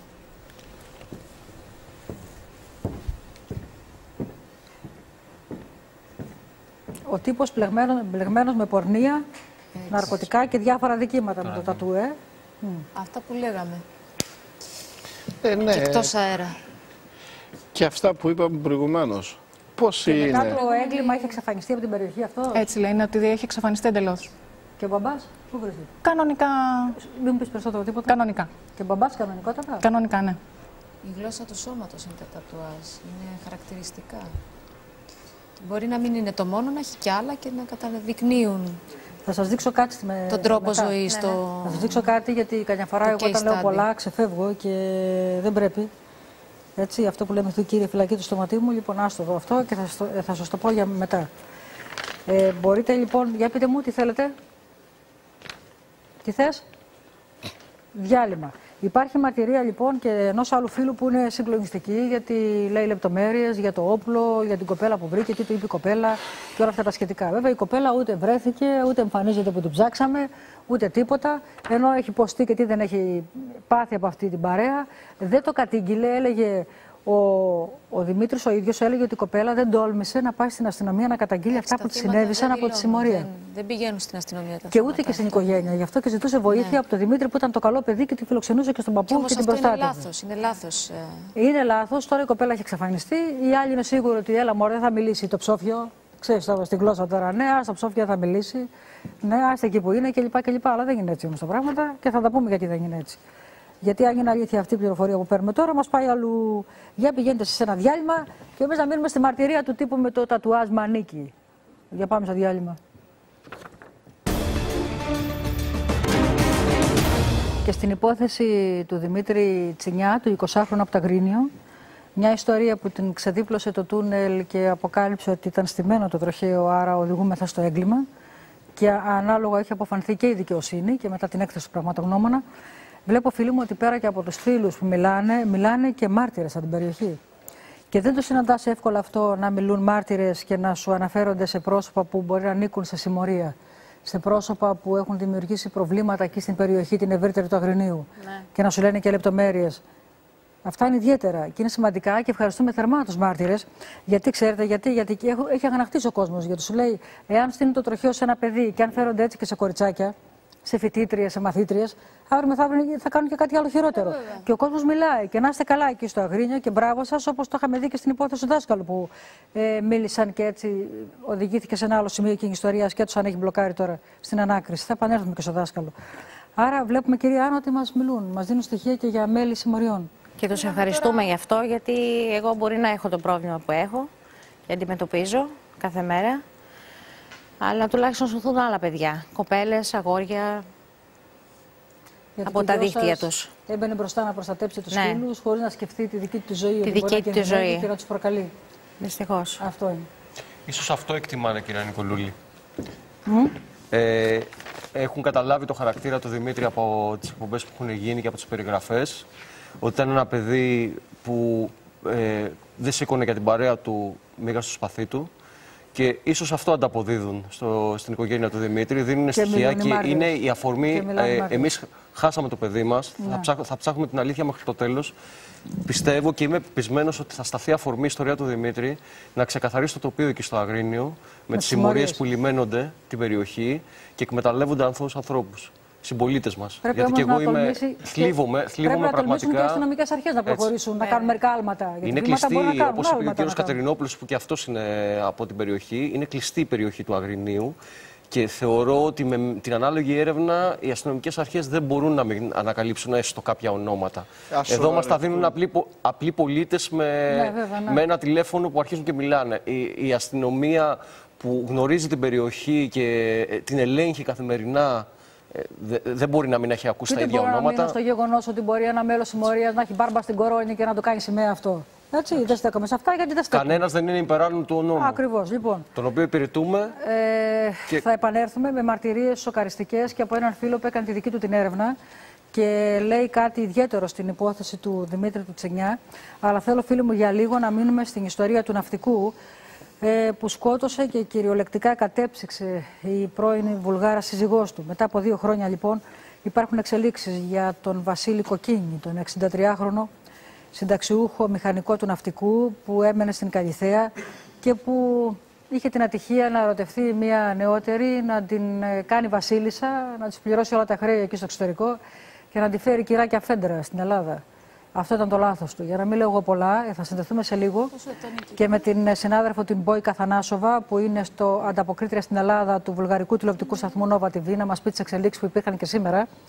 Αλλά θέλω να πάμε λίγο στην Καλιθέα και να θυμηθούμε με δύο λόγια τι ακριβώς συνέβη. Ποιο ήταν αυτό το έγκλημα, το αποτρόπαιο που πάγωσε στην κοινή γνώμη. Γιατί τέτοια σατανικά μυαλά, το τι σκέφτηκαν δηλαδή και πώς κανείς δεν κατάλαβε ότι για ένα χρόνο ένας άνθρωπος βρισκόταν σε ένα ψύκτη, σε ένα διαμέρισμα, σε μια πολυσύχναστη πολυκατοικία, σε μια γειτονιά που έσπιζε από ζωή. Εκεί κρυβόταν λοιπόν ο θάνατος και κανείς δεν το αντιλήφθηκε. Και δεν πήγε και η αστυνομία να ερευνήσει την περιοχή. Έχει μαλλιάσει γλώσσα μου να τα λέω, αλλά θα τα ξαναπώ. Όταν είπαν ότι είναι επικίνδυνη γυναίκα και ότι στο σπίτι της πήγαινε και εκεί χάθηκε, δεν πήγε κανείς να ψάξει στο σπίτι, να το ερευνήσει. Και στο ψύκτη βρισκόταν ο άνθρωπος νεκρός. Πήγε ο ιδιοκτήτης, γιατί δεν της έπραξε τα ενίκια, με τον κλειδαρά και τον δικαστικό επιμελητή μετά από κάποιους μήνες. Και άνοιξε ο κλειδαράς. Ναι, γιατί ο κλειδαράς είναι. Μίλησα με τον κλειδαρά.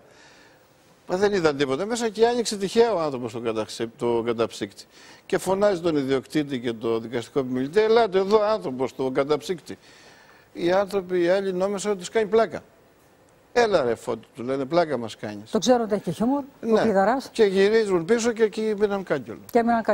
Πάμε λοιπόν να δούμε τα γεγονότα αυτά, πώς εξελίχθηκαν τότε και αμέσως μετά να συνδεθούμε με την συνάδελφο από τη Βουλγαρία. Για πάμε. 21.000 ευρώ ήταν η ταρίφα θανάτου του συνταξιούχου ναυτικού Βασίλη Κοκκίνη. Σύμφωνα με την αστυνομία, η πρώην σύζυγός του αποφάσισε να τον βγάλει από τη μέση για να βάλει στο χέρι τις 250.000 ευρώ που υπήρχαν στους κοινούς τους τραπεζικούς λογαριασμούς. Ήταν όλα προσχεδιασμένα. Σύμφωνα με τους αστυνομικούς, τα Χριστούγεννα του 2015, η 49χρονη γυναίκα Αράχνη αναζητούσε εκτελεστές για να βάλει σε εφαρμογή το σχέδιό της.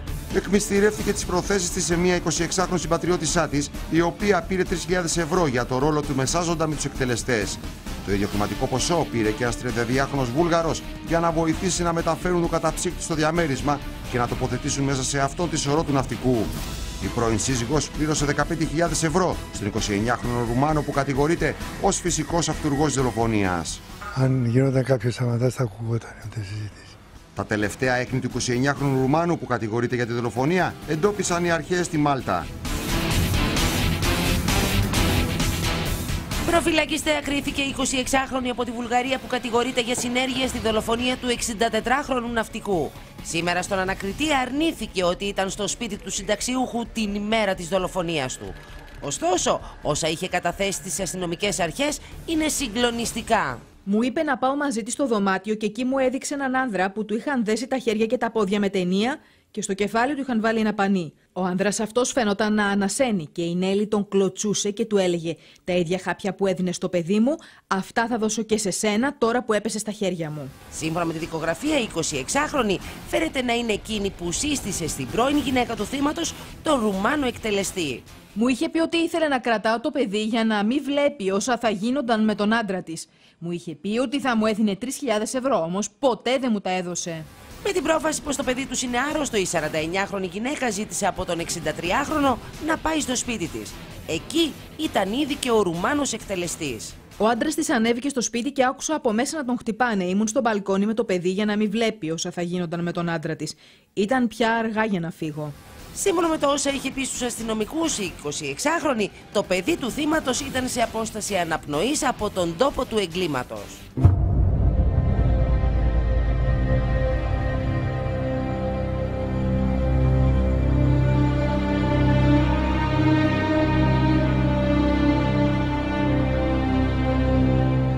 Το πτώμα του Βασίλη Κοκκίνη, 63 χρόνων, που θεωρείται ο αγνοούμενος για ένα χρόνο, βρέθηκε στις 15 Ιανουαρίου κυριολεκτικά κατεψυγμένο στο διαμέρισμα που νίκιαζε η πρώην σύζυγός του και η μητέρα του 13χρονου παιδιού του. Το ανακάλυψε τυχαία δικαστικός επιμελητής που πήγε στο σπίτι να της επιδώσει έξωση γιατί δεν είχε πληρώσει ενοίκια ενός χρόνου.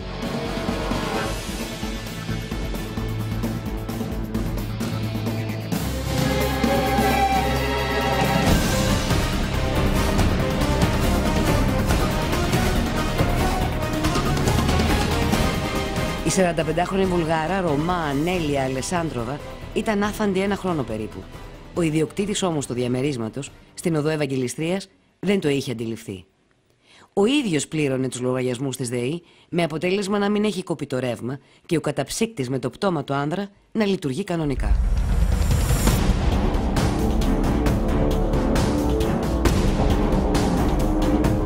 Πριν από περίπου 15 χρόνια, ο Βασίλης Κοκκίνης σε ένα ταξίδι του στη Βάρνα της Βουλγαρίας γνώρισε και ερωτεύτηκε την 30χρονη τότε Ανέλια. Βοήθησε οικονομικά την ίδια και την οικογένειά της και την έφερε μαζί του στην Ελλάδα για να παντρευτούν και να αποκτήσουν οικογένεια. Η σύζυγός του είχε και ένα άλλο παιδί από προηγούμενο γάμο της, που σήμερα είναι 30 ετών, αλλά δεν είχε καμία έπαφη μαζί του. Μια αξιοσημείωτη ακίνητη περιουσία και ένα καλό εισόδημα ήταν η πρίκα του άτυχου άνδρα που φέρεται να έβαλε στο μάτι η νεαρή Βουλγάρα.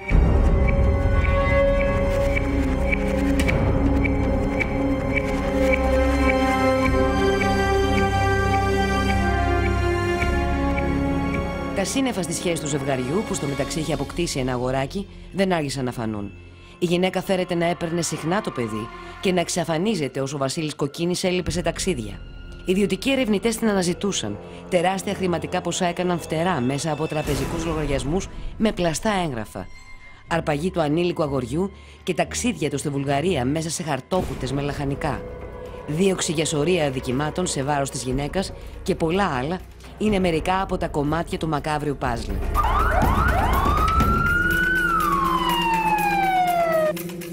Ο ναυτικός όμως της τα συγχωρούσε όλα για χάρη του παιδιού του, για να ζει μια ήρεμη ζωή με τη μητέρα του, αφού πια είχαν χωρίσει.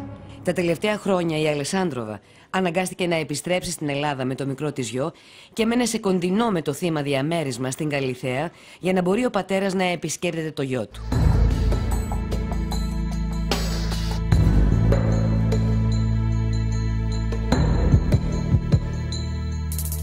Είχα δει μία φορά που μου πλήγωσε τα κοινόχρηστα. Εσείς είχατε καταλάβει κάτι?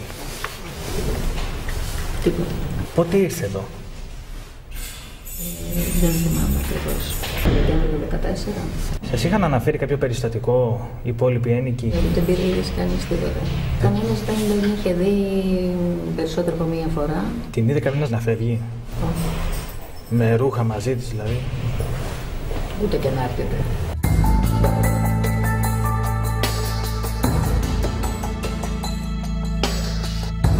Το σκηνικό του θανάτου φαίνεται να στήθηκε την πρωτοχρονιά του 2015. Αδελφικός φίλος του Κοκκίνη τον κάλεσε για φαγητό. Εκείνος το απάντησε πως θα περάσει πρώτα από το σπίτι της Αλεσάντροβα στην οδό Ευαγγελιστρίας για να πάρει το γιο του και να πάνε μαζί. Όμως ο ναυτικός δεν κάθισε ποτέ στο γιορτινό τραπέζι.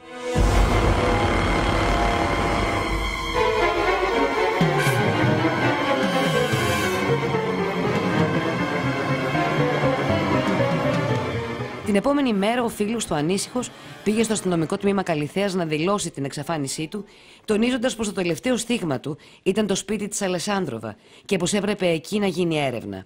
Οι αστυνομικοί ζήτησαν τη δήλωση εξαφάνισης να την κάνει συγγενικό του πρόσωπο και όχι ο φίλος. Η δήλωση τελικά κατατέθηκε στις 15 Ιανουαρίου από τον αδελφό του. Έρευνα όμως στο διαμέρισμα του θανάτου δεν έγινε ποτέ.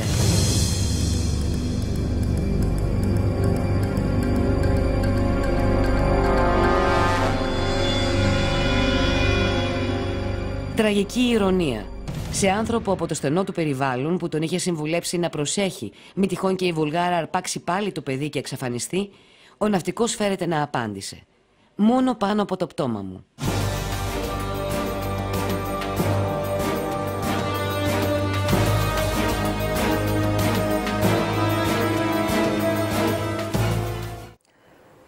Όλα αυτά τα ακραία, φίλοι μου, συνέβησαν στην Καλιθέα και θα μπορούσε να είχαν αποφευχθεί σε έναν βαθμό, αν και η αστυνομία έκανε την έρευνα που έπρεπε να κάνει στο διαμέρισμα της Καλιθέας. Να συνδεθούμε μέσω Skype με την δημοσιογράφο Μπόικα Θανάσοβα, που είναι ανταποκρίτρια στην Ελλάδα του βουλγαρικού τηλεοπτικού σταθμού Nova TV. Καλησπέρα, Μπόικα. Καλησπέρα σας.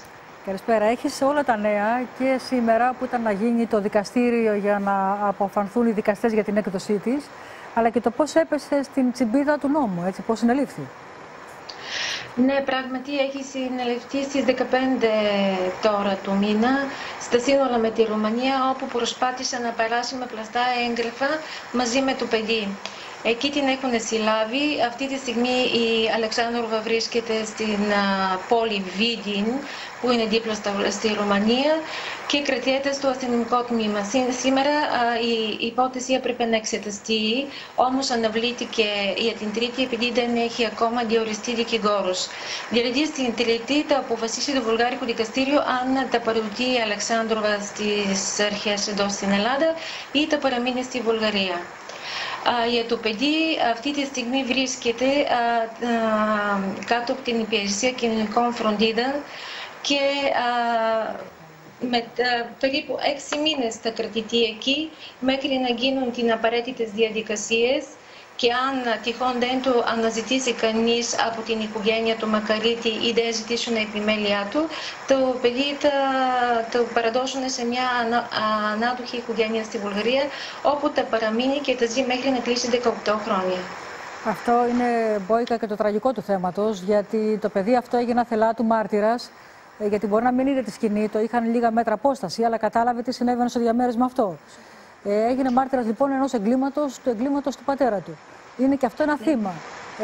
Λες ότι αν δεν δείξουν ενδιαφέρον οι συγγενείς του δολοφονημένου ναυτικού, θα μείνει σε κάποιο ίδρυμα, σε κάποια μετά ανάδοχη οικογένεια, σε κάποια ανάδοχη οικογένεια.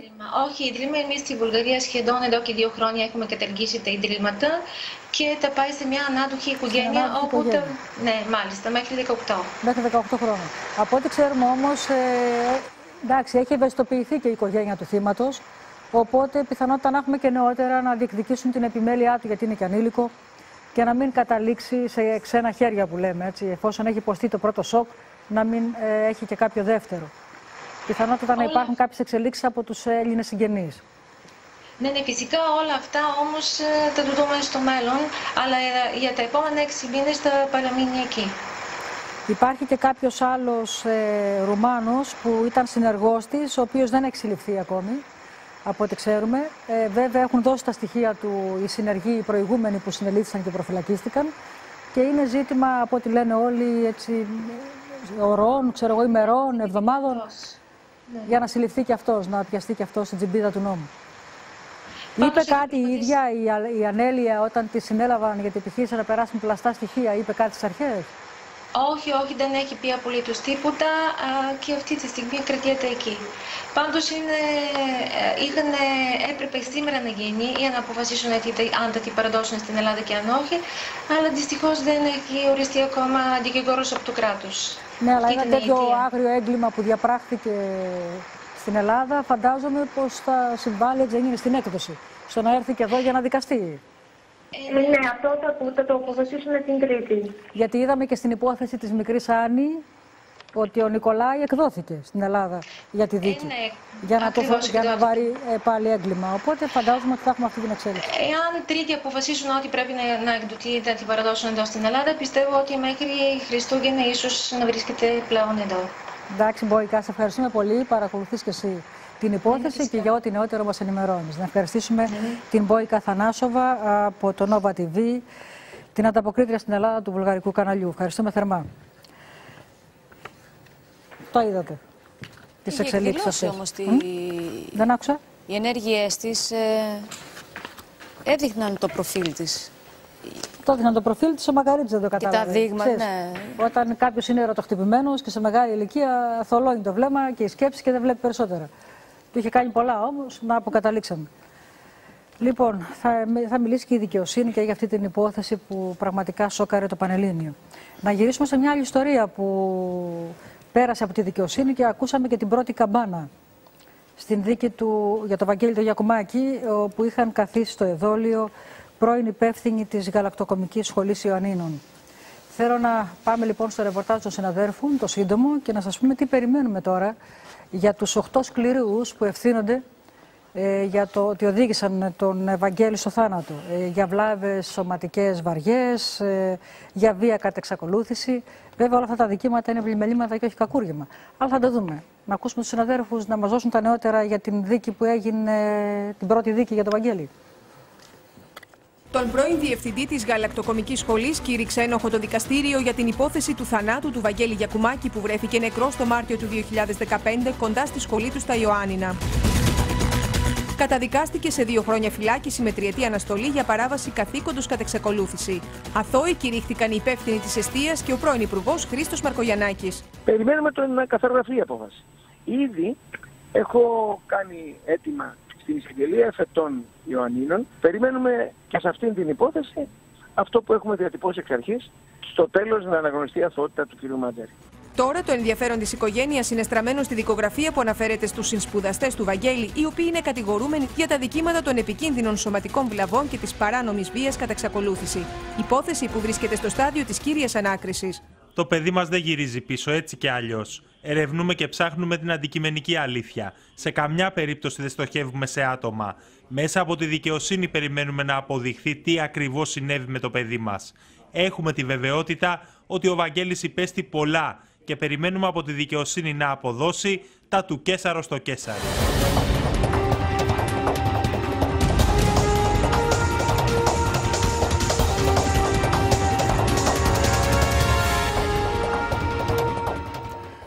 Τα ακούσαμε, είναι το πρώτο δικαστήριο. Βέβαια θα ακολουθήσει και το δεύτερο, γιατί η υπόθεση είναι στην τακτική ανάκριση με τους 8 κατηγορούμενους για τα δικήματα που σας προανέφερα. Είναι η σκληρή ομάδα που φερόταν βία στον Βαγγέλη, το bullying που είχε αποκαλύψει λοιπόν και η εκπομπή.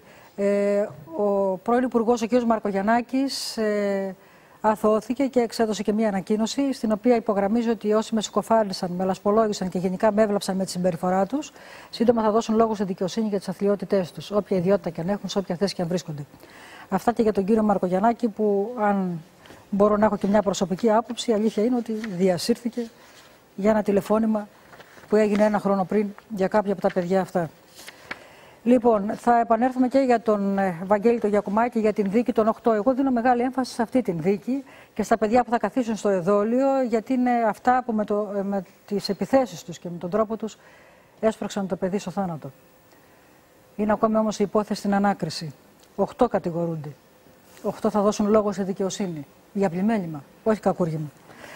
Παιδιά, μπορούμε να επιστρέψουμε τώρα στην ιστορία του Δημήτρη και να ακούσουμε τη σοβαρή μαρτυρία του φίλου που έκανε τη δική του την έρευνα μετά από όλα αυτά που έγιναν και βρήκε και την κοπέλα και βρέθηκε και κοντά στη συμμορία.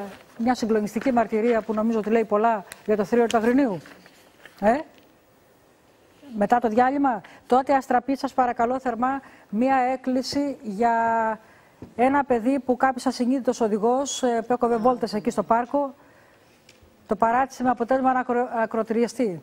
Πολύ άγρια ιστορία και ζητούν μάρτυρες συγγενείς. Για πες μου, Γιάννα. Ακριβώς, Αγγελική. Μάρτυρες λοιπόν για να εντοπιστεί ο ασυνείδητος οδηγός που χτύπησε και εγκατέλειψε τον Γιάννη Παρδάλη, 28 χρόνων, αναζητάει η οικογένειά του. Το σοβαρό τροχαίο που είχε ως αποτέλεσμα τον ακροτηριασμό του άτυχου μοτοσυκλετιστή συνέβη στις 8.30 το βράδυ της 16ης Νοεμβρίου στην Νίκαια. Ο 28χρονος οδηγούσε ένα μαύρο σκούτερ τύπου Piaggio με αριθμό κυκλοφορίας TAF ZRO 493 επί της οδού Μπελογιάννη όταν χτυπήθηκε στην αριστερή πλευρά από ένα ασημή Opel Zafira που διέσχιζε παράνομα την οδό Κερασούντος. Ο οδηγός του, που είχε άσπρα μαλλιά και ήταν περίπου στην ηλικία των 50 χρόνων, μετά τη σύγκρουση συνέχισε για λίγα μέτρα επί της Κερασούντος πριν αναπτύξει ταχύτητα και εξαφανιστεί. Σύμφωνα με μάρτυρες, το ασημή Opel Zafira νωρίτερα βρισκόταν σταματημένο σε ένα πάρκο πολύ κοντά στο σημείο του δυστυχήματος επί της οδού Γρίβα. Ένας ασπρομάλης γύρω στα 50 λοιπόν ο οδηγός του Opel Zafira που εγκατέλειψε το παιδί και ακροτηριάστηκε. Είχαμε και μια εξέλιξη από αυτές που σου δίνουν ελπίδα να αναζητάς και με το Silver Alert, αλλά και εμείς σαν εθελοντές μαζί σας, να αναζητούμε υπερήλικες που αγνοούνται από κάποιο πρόβλημα. Δείτε λοιπόν πώς μετά από καιρό βρέθηκε σώος μετά από 4 μήνες ένας άνθρωπος που πίστευαν ότι μπορεί να είναι και νεκρός. Για πες μου την εξέλιξη αυτή, Νίκο. Σώος βρέθηκε σχεδόν 4 μήνες μετά την εξαφάνισή του ο Νίκος Μίτσιου, 58 χρόνων, για τον οποίο είχε σημάνει Silver Alert. Εντοπίστηκε περιπλανόμενος στις 3 Δεκεμβρίου στην περιοχή των Πετραλώνων από άνδρες του τοπικού τμήματος. Ο 58χρονος που αντιμετωπίζει σοβαρά προβλήματα υγείας ήταν τραυματισμένος από πτώση και μεταφέρθηκε στο νοσοκομείο για τις πρώτες βοήθειες. Να θυμίσουμε ότι είχε χαθεί από το νοσοκομείο Σωτηρία, όπου νοσηλευόταν στις 19 Σεπτεμβρίου. Όλοι λοιπόν, φίλοι μου, να λειτουργούμε θελοντικά για να δίνουμε την ελπίδα που σας έλεγα πριν, μια και πλησιάζουν και Χριστούγεννα, την ελπίδα ζωής στους συγγενείς που αναζητούν τους δικούς τους αγνοούμενους. Έχουμε και μια είδηση σχετικά με το για τους τυφλούς παιδιά, έτσι, κάτι που θα γίνει και να βοηθήσουμε όλοι όσο μπορούμε. Ναι. Ο Φάρος Τύφλων της Ελλάδας διοργανώνει και φέτος χριστουγεννιάτικη εορταγορά για την ενίσχυσή του. Ο χώρος που θα φιλοξενήσει τις χειροποίητες δημιουργίες είναι στην αίθουσα πολλαπλών χρήσεων του φορέα στο Ισόγειο επί της Οδού Αθηνάς 17 στην Καλιθέα. Η εορταγορά θα λειτουργήσει την Τετάρτη 14 και την Πέμπτη 15 Δεκεμβρίου από τις 10 το πρωί έως τις 6:30 το απόγευμα και την Παρασκευή 16 Δεκεμβρίου από τις 10 το πρωί έως τις 2 το μεσημέρι. Η στήριξη όλων μας είναι σημαντική. Μάλιστα. Με ρωτάτε και για το βιβλίο που θα συναντηθούμε, θα σας τα πω μετά. Θέλω τώρα να πάμε σε ένα διάλειμμα και όταν επανέλθουμε να γυρίσουμε στο Αγρίνιο και να ακούσουμε την μαρτυρία του παιδιού που εγώ του λέω και ένα μεγάλο μπράβο, γιατί άνοιξε ένα δρόμο και αυτός όπως και οι άλλοι φίλοι για να φτάσει η ιστορία στη δικαιοσύνη και να φωτιστεί η υπόθεση του Δημήτρη του Τσινιά. Πάμε λοιπόν στο διάλειμμα και επιστρέφοντας να ακούσουμε την συγκλονιστική αυτή μαρτυρία. Οι φίλοι ανάβουν το φως στο σκοτεινό τούνελ από το οποίο βγήκε εκείνη τη νύχτα στις 3:30 περίπου τα ξημερώματα του Σαββάτου 21 Ιουνίου ο Δημήτρης ο Τσινιάς, εκεί στην Γεωργία Παπανδρέου στο Αγρίνιο. Για να μην λέω εγώ πολλά, θέλω να αφήσουμε έναν τολμηρό φίλο που προχώρησε πολύ την έρευνα και έχει τα αποτελέσματα που θα ακούσετε.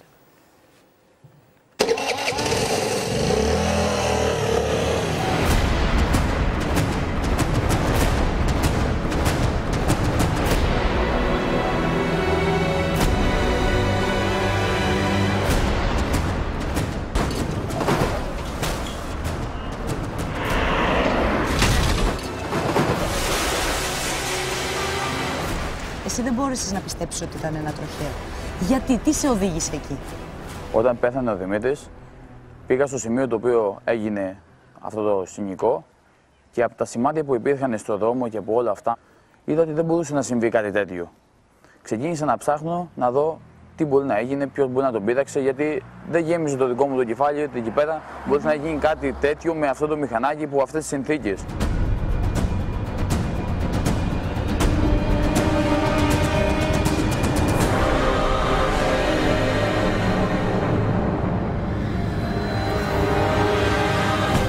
Θυμήθηκα για ένα σκηνικό που μου είχε πει ο Δημήτρης, για ένα γκαβρά που είχε, ο οποίος αναφερόταν σε ένα μαύρο τζιπ, τον οποίο τον ακολουθούσε. Σε κάποιο σημείο τον σταμάτησε, ο ένας τον έπιασε με το χέρι από τον ώμο και όταν γύρισε ο Δημήτρης είδε ότι είχε πιστόλι, του έδειξε μία μπουνιά και στη συνέχεια διέφυγε τρέχοντας.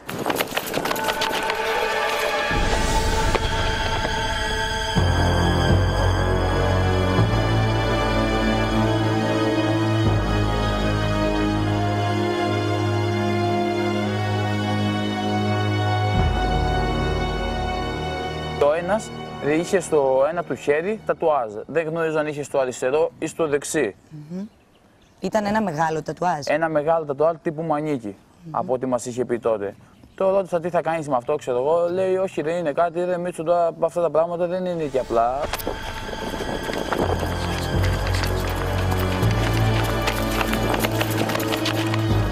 Ο ένας είχε όπλο, μου λες. Ναι, λέει, εντάξει, δεν είναι τίποτα, λέει, κανονίσει, τελείωσε το θέμα. Του λέω, είσαι σίγουρος? Μου λέει, ναι.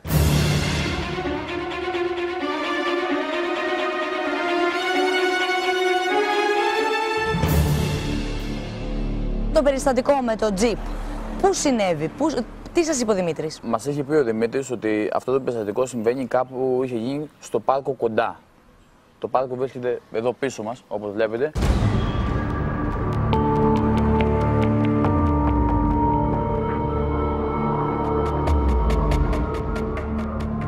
Ξεκίνησα να ψάχνω. Βρήκα την κοπέλα και στην αρχή δεν μου έλεγε κάτι. Στη συνέχεια, όταν μου είπε... Ποια κοπέλα? Θυμήθηκες κάποιο περιστατικό? Θυμήθηκα από το περιστατικό που μου είχε πει ο Δημήτρης για μια κοπέλα την οποία την κακοποιούσανε. Αυτή η κοπέλα είναι φίλη σας? Ήτανε φίλη του Δημήτρη, την οποία ο Δημήτρης την βοηθούσε όταν είχε κάποιο τέτοιο πρόβλημα. Σαν καλή του καρδιά, είναι ένα πολύ καλό παιδί.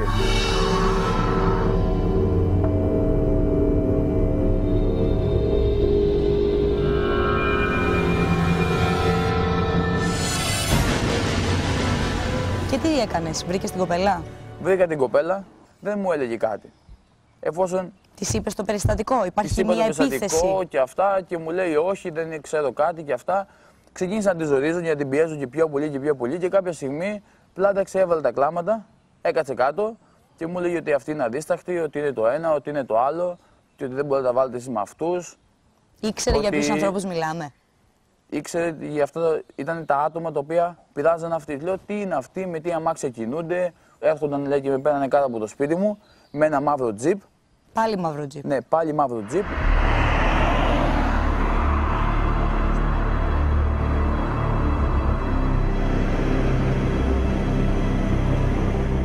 Εγώ πιστεύω ναι, ότι πήγε να την προστατεύσει την κοπέλα και έτσι οι άλλοι μετά κινήθηκαν εναντίον του.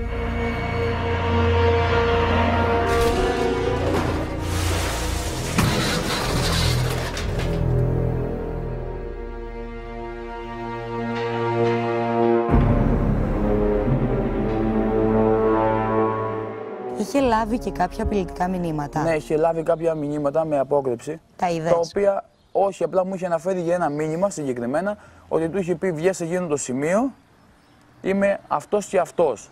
Είμαι δηλαδή αυτός ο άνθρωπος, θέλω να σε δω. Πήγε εκεί και μόλις έφτασε εκεί, πήγε ο Δημήτρης σε εκείνο το σημείο και μόλις έφτασε εκεί πέρα δεν είδε κάποιον. Και λαμβάνει άλλο ένα δεύτερο μήνυμα που του λέει, αλλά άλυσες πολύ, του λέει, εγώ τώρα έχω φύγει.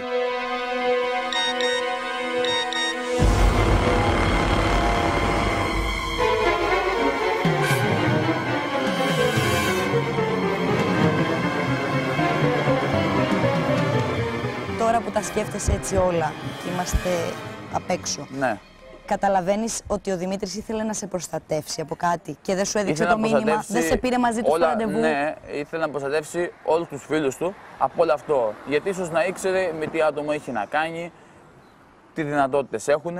Γι' αυτό τον λόγο πιστεύω ότι ήθελε να προστατεύσει όλη την παρέα του.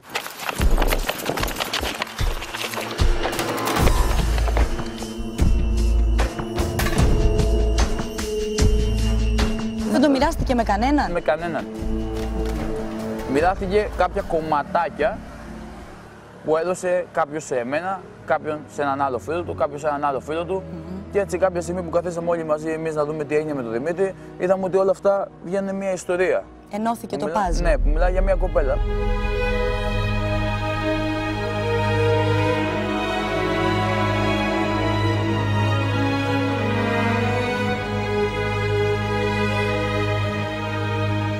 Έχει επαναληφθεί το περιστατικό μετά το θάνατο του Δημήτρη? Την έχουν ξαναπειράξει? Σου είπε κάτι? Ρώτησα αν την έχουν ξαναπειράξει και μου είπε ότι όχι, δεν με έχουν Πιστεύεις ότι μιλάμε για συμμορία? Εγώ πιστεύω ότι κάτι τέτοιο έχει να κάνει όλη η υπόθεση.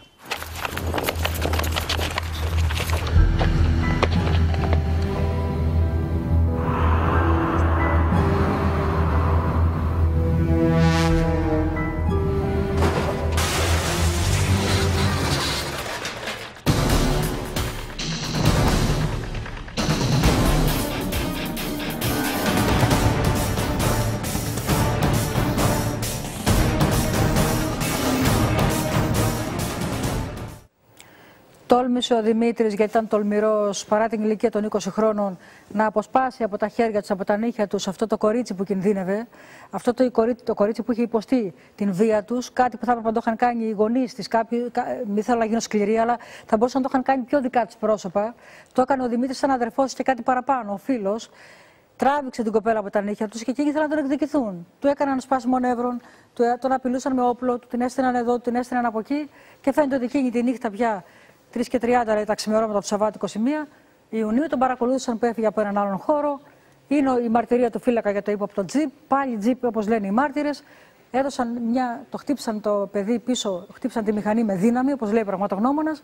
Με αποτέλεσμα να κτηναχθεί αρκετά μέτρα μακριά και να γίνει αυτή ανοίξουν κι άλλα στόματα. Ίσως είναι γνωστό αυτό το. Αν ανοίξουν κι άλλα στόματα, ίσως δούμε ότι είναι γνωστό αυτό το μαύρο τζιπ. Να σου πω κάτι, είμαι μέχρι εδώ, σου μιλάω ειλικρινά. Όταν βλέπεις τέτοια πράγματα, όταν βλέπεις ένα παιδί να έχει κάνει τέτοια έρευνα, όταν βλέπεις παιδιά να ψάχνουν, όταν βλέπεις ένα κορίτσι τρομαγμένο, να σου λέει μην τα βάλετε μαζί τους, που δεν τολμάει η ίδια να πάει να καταγγείλει στην αστυνομία. Και έχεις ένα τέτοιο περιστατικό που έχει δει τέτοια δημοσιότητα, που ο κόσμος έχει ξεσηκωθεί στο Αγρίνιο και δεν λαμβάνεις μέτρα γιατί έχει μπάρμπα στην Κορώνη ο ένας που είναι της συμμορίας. Με το τατού από εδώ μέχρι εκεί που καμαρώνει. Και που τον έχουν διώξει τώρα από τα Αγρίνια για να μην είναι κοντά εκεί. Και ξεσπάσει η οργή του κόσμου πάνω του. Καλύπτεις τα θέματα, τέτοια θέματα? Φέρει όπλο. Μα τα καλύπτεις αυτά τα θέματα, αντί να τα αντιμετωπίσεις, θα τα βρεις πάλι μπροστά σου. Αυτά που λέγαμε πριν. Των πολιτών, έτσι. Μέχρι εδώ πραγματικά είναι. Για τις και εκεί τη οικογένειες. νύχτα, όταν κάναμε την πρώτη εκπομπή και άρχισε να αποκαλύπτεται ένα μέρος από αυτή την ιστορία που τώρα βλέπουμε πλέον μπροστά μας ολόκληρη, το ίδιο το παιδί έστελνε μηνύματα. Στο Facebook, βέβαια. Στο Facebook, στην κοπελιά. Και την παρότρινε τι, βγες να μιλήσεις. Βγες να μιλήσεις, βέβαια. Και την επόμενη μέρα απλό έκανε τον λογαριασμό της. Ειδικά η μαρτυρία αυτού του παιδιού, τελευταίου. Συγγνώμη, με το διάλογο της έλεγε τι, είσαι εσύ, βγες να μιλήσεις. Δώσε τα ονόματα. Φιλοξένησε, δώσε ονόματα. Ναι. Και αυτή του έλεγε. Ναι. Απαντούσε τι περί καιρό ανέμου κάνει και εκεί που είναι. Η αγανάκτηση με την οποία Αν μιλάει. έχει αστέρια, γιατί ήταν και νύχτα. Ναι. Κατάλαβες. Δηλαδή αυτά είναι άγρια πράγματα. Κάτι έλεγε και ο Κατερινόπουλος την προηγούμενη εβδομάδα. Εγώ δεν θέλω να μείνω τόσο έτσι άσχημα σε αυτό το παιδί ότι μπορεί να κινδυνεύει. Αλλά πρέπει να τολμήσει να το καταγγείλει. Άρα τώρα οι αρχές έχουν στα χέρια τους τόσα στοιχεία. Αυτή τη στιγμή η Αγγελική, πρώτον, δεν ξέρω υπόθεση αν είναι στο ανακριτή. Έχει πολλή δουλειά να κάνει, πάρα πολύ σοβαρές μαρτυρίες. Και θα επιμείνω σε κάτι που είπα προηγουμένως και θα είμαι και λίγο σκληρός, αλλά δεν με ενδιαφέρει. Είναι μικρή η κοινωνία. Λίγο πολύ πρέπει να ξέρουν όλοι ποιοι περίπου είναι. Έχουν, δεν έχουν μπάρμπα στην κορώνη. Εγώ θα καλούσα τους υπεύθυνους της ασφάλειας Αγρινίου να κάνουν τη δουλειά τους, να βάλουν τη συμμορία στο χέρι για οποιαδήποτε αδικήματα διαπράττουν κάθε μέρα. Αν δεν μπορούν να το κάνουν, να σηκωθούν και να φύγουν να πάνε σπίτια τους. Λυπάμαι που το λέω, γιατί εδώ ξεκίνησε ένα τροχαίο ατύχημα. Έγιναν σοβαρές παραλήψεις τότε πάλι από τις αρχές ασφαλείας, που αν είχαν δει σοβαρά την υπόθεση και δεν έλεγαν ήπιε το παιδί και είναι ένα τροχαίο ατύχημα, που απεδείχθηκε ότι δεν ήπιε και το είχαν αντιμετωπίσει σοβαρά, θα είχαν βρει την κάμερα που ήταν στημένη στη γωνία της γέφυρας και θα είχαν το τζιπ το πρώτο βράδυ. Θα ήθελα να παρακαλέσω και εκείνον που πήρε τηλέφωνο τώρα πλέον, που πήρε τηλέφωνο για να δώσει ένα ύποπτο αυτοκίνητο. Κανένας αστυνομικός δεν δίνει έτσι για ψιλοπίδημα ή ύποπτο αυτοκίνητο με τα φώτα. Έχει περιγραφή αυτοκινήτου. Ας πάει να το καταθέσει, έστω και τώρα και με αυτόν τον τρόπο. Ναι, αλλά μίλησαν οι άλλοι μάρτυρες όμως, οι δύο. Λυπάμαι που θα το ξαναπώ. Όσοι δεν μπορούν να αντέξουν το βάρος και να χτυπήσουν το κακό στη ρίζα του, να σηκωθούν να φύγουν από τον τόπο που υπηρετούν, να πάνε κάπου αλλού μακριά. Αν κολλείονται, αν δεσμεύονται και δεν ξέρω τι άλλο μπορεί να συμβαίνει. Λυπάμαι που το λέω, είναι έτσι.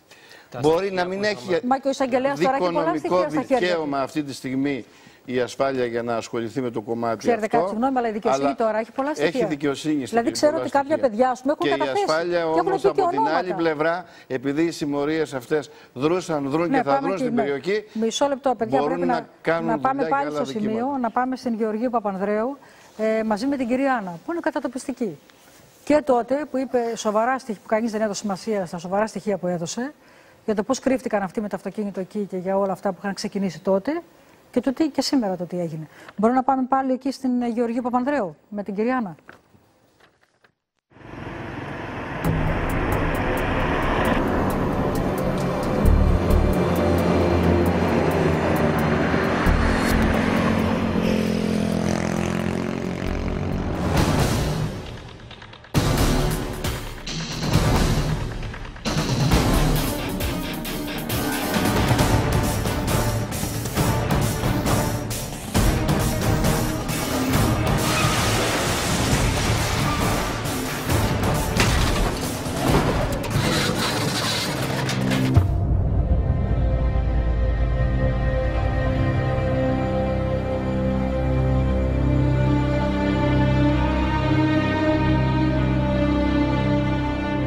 Πίσω μας έχουμε το τούνελ, ναι, το οποίο φαίνεται να πέρασε ο γιος σας, οδηγώντας το μηχανάκι αυτό. Οδηγώντας, ναι. Δεν φορούσε κράνος. Κράνος δεν φορούσε, όχι. Η πρώτη λοιπόν επαφή από τη μοτοσυκλέτα με το πεζοδρόμιο φαίνεται να είναι από τα σημάδια αυτά που βλέπουμε μπροστά μας. Αυτά εδώ, ναι, ναι. Αυτά εδώ. Είναι γύρω στα 37 μέτρα. Τα οποία έχουν μείνει ακόμα. Έχουν μείνει, ναι. Μετά κοντά στα 2 χρόνια.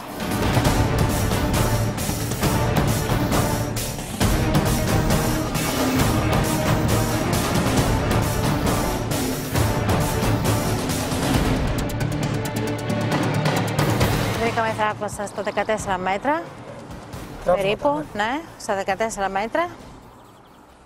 Ο γιος μου χτύπησε στην κολόνα. Σε αυτή είναι 2 κολόνες, όχι εκεί που είναι το εικονοστάσι, που εσείς έχετε φτιάξει, στην άλλη. Ναι, Σε αυτή και στην άλλη. Μιλάμε για ένα 50 μηχανάκι, το οποίο δεν έχει μεγάλο κυβισμό και δεν αναπτύσσει και μεγάλη ταχύτητα. Όχι, μέχρι 45 χιλιόμετρα. Και ένα βεσπάκι λοιπόν, είναι. Ένα βεσπάκι ακριβώς. Και φαίνεται να ξεκινάει από εκεί. Από εκεί. Μέχρι το σημείο που βρέθηκε, εκεί στο βάθος που βλέπουμε την μοτοσυκλέτα. Εκεί, ναι, εκεί σταμάτησε.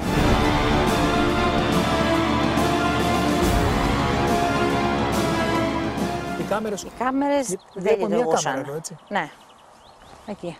Δεν λειτουργεί. Και από ό,τι έχω μάθει, γιατί το έψαξα, δεν λειτουργήσε ποτέ.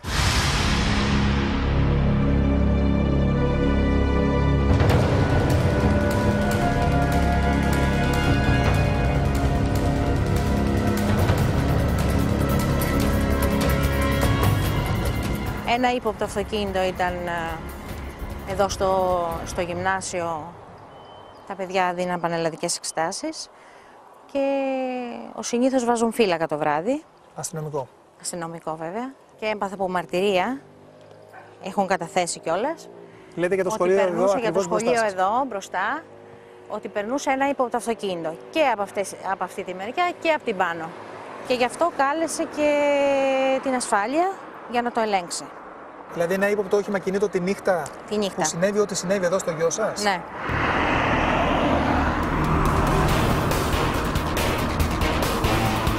Ένα άλλο μελανό σημείο, κυρία Άννα, είναι ο φωτεινός σηματοδότης που βλέπουμε εμείς τώρα μπροστά μας. Ναι. Είναι παλόμενος. Είναι παλόμενος.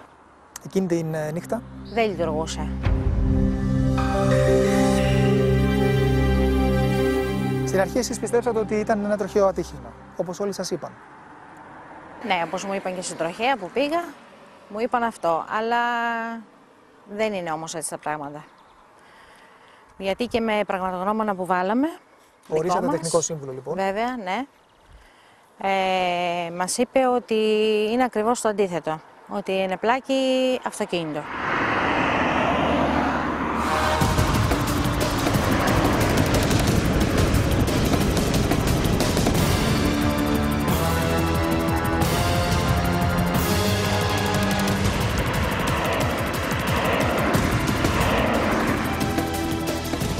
Ποια είναι αυτά τα στοιχεία που δείχνουν ότι το μηχανάκι αυτό έχει χτυπηθεί από όχημα, από την πίσω πλευρά? Από την ταχύτητα.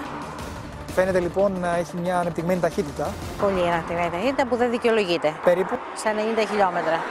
Που αυτό δεν δικαιολογείται με το μηχανάκι που είχε στα 45 χιλιόμετρα.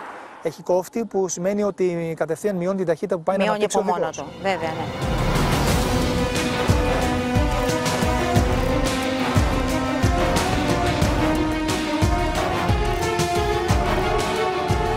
Ακόμα και ο σκελετός του, αυτό έχει μείνει και επιμείνει πάρα πολύ ο τεχνικός σύμβουλος. Ναι. Έχει πολύ μεγάλες τρευλώσεις. Έχει πολύ μεγάλες, ναι. Και δεν δικαιολογούνται από μια πτώση. Δεν απλή. δικαιολογούνται από μια πτώση και στα χιλιόμετρα που μπορεί να πάει το μηχανάκι.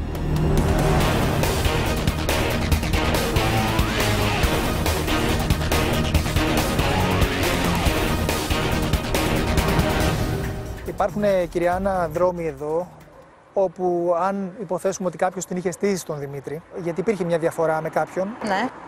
Θα μπορούσε λοιπόν από τους δρόμους αυτούς κάποιος να παραφυλάει για να βγει μπροστά του ή πίσω του. Ναι, άνετα. Και από εδώ θα μπορούσε να φύγει όταν έφευγε. Και από εδώ. Είναι στενό που βγαίνει από την πίσω μεριά. Δεν μπορούσε να τον δει και κανείς.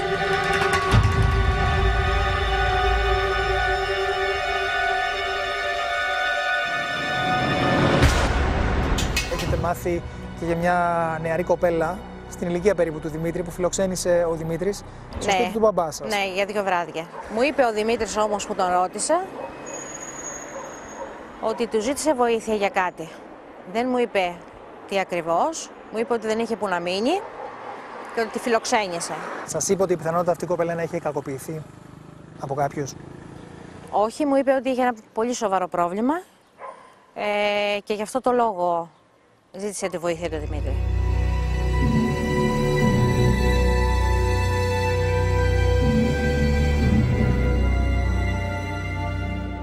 Μετά όμως πιθανότατα να έγινε και θύμα αυτών των ανθρώπων. Έχετε ακούσει και κάτι τέτοιο? Και έχω ακούσει και το έχω σκεφτεί. Μπορεί να μην ήθελαν να καταλάβει κάποιος κάτι, να μην το μάθουνε. Και ο Δημήτρης προφανώς ήδη το ήξερε. Γιατί θα το είπε η κοπέλα.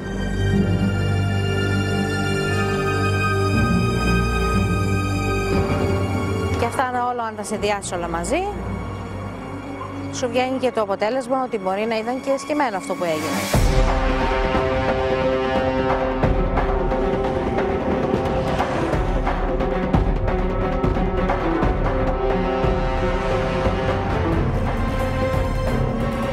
Στη γειτονιά δεν νομίζω ότι δεν είναι κάποιος τίποτα, αλλά μπορεί... Τι να πω, μπορεί να μην θέλουν να μιλήσουν, μπορεί να πούνε με τους ενδιαφέρει, να φοβούνται. Πολλά είναι. Πρέπει να ξεπεραστεί όμως αυτός ο φόβος. Πρέπει γιατί αν ερχόταν στη θέση μου θα καταλάβαινα για ποιο λόγο πρέπει.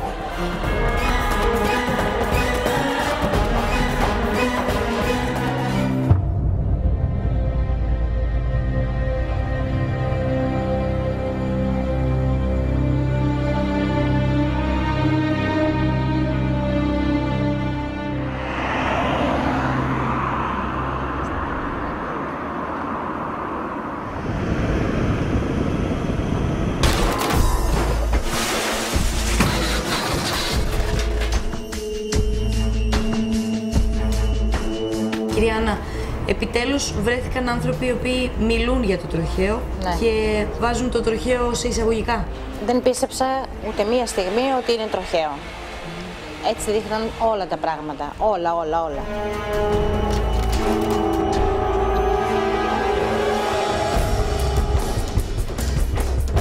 Έχουμε και μάρτυρες τώρα που τους ευχαριστώ όλους. Πιστεύω ότι θα έχουμε ένα καλό τέλος.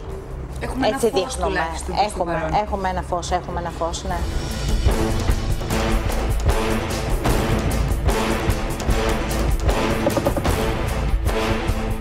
Οι πληροφορίες που είχα ήταν πάρα πολύ λίγες και έτσι απευθύνθηκα στην κυρία Νικολούλη. Κάναμε την πρώτη εκπομπή, είχαμε κάποιες πληροφορίες. Έγινε και η δεύτερη και είχαμε πολύ περισσότερες. Τώρα πιστεύω ότι θα βγάλουμε αποτέλεσμα. Πώς νιώθετε? Είναι κάθε μέρα όπως την πρώτη μέρα. Κάθε μέρα. Δεν αλλάζουν αυτά. Πιστεύετε θα έρθει δικαίωση μετά, όταν μάθετε την αλήθεια? Δικαίωση για τον Δημήτρη θα έρθει. Και για σας, θα ηρεμήσει η ψυχή σας? Βέβαια, θα γνωρίζω. Τώρα δεν γνωρίζω τίποτε.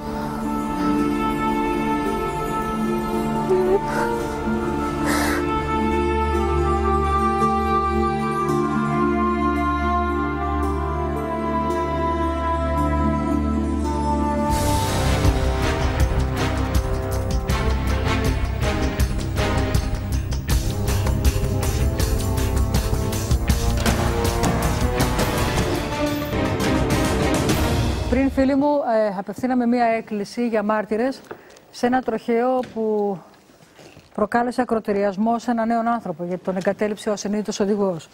Βλέπω εδώ τη συνάδελφο την Ασπασία την Κάρλου που μας βοηθάει απόψε και να είσαι καλά, ευχαριστούμε. Σου είχε έρθει μια σχετική είδηση τώρα για την έκκληση. Ναι, έχει έρθει μια πληροφορία με πολύ συγκεκριμένα στοιχεία τόσο για το αυτοκίνητο όσο και για τον οδηγό του. Τα στοιχεία είναι αυτά εδώ και βλέπεις και εσύ ότι είναι πάρα πολύ συγκεκριμένα με πολλές λεπτομέρειες. Και διάθεση να μιλήσει. Κάποιος λοιπόν που δεν κυκλοφορεί το αυτοκίνητο το συγκεκριμένο και το έχει και κουκουλώσει κιόλας για να μην φαίνονται διάφορα χτυπήματα. Όπελ Ζαφύρα, γι' αυτό δεν μίλησαμε, παιδιά, για Όπελ Ζαφύρα. Για Ασημή λοιπόν Όπελ Ζαφύρα και για έναν άνθρωπο γύρω στα 50 με άσφαιρα μαλλιά. Μάλιστα. Τίποτα περισσότερο. Μία μαρτυρία ιδιαίτερη για κάποιον άνθρωπο που από εκείνη την ημέρα κουκούλωσε το αυτοκίνητό του και λέει ότι έχει πρόβλημα και μας δίνουν πληροφορίες, ονόματα, τα πάντα, αλλά για έρευνα διακριτική και όχι στον αέρα αυτά. Για δώστε μου η συντροχέα, συντροχέα, παιδιά.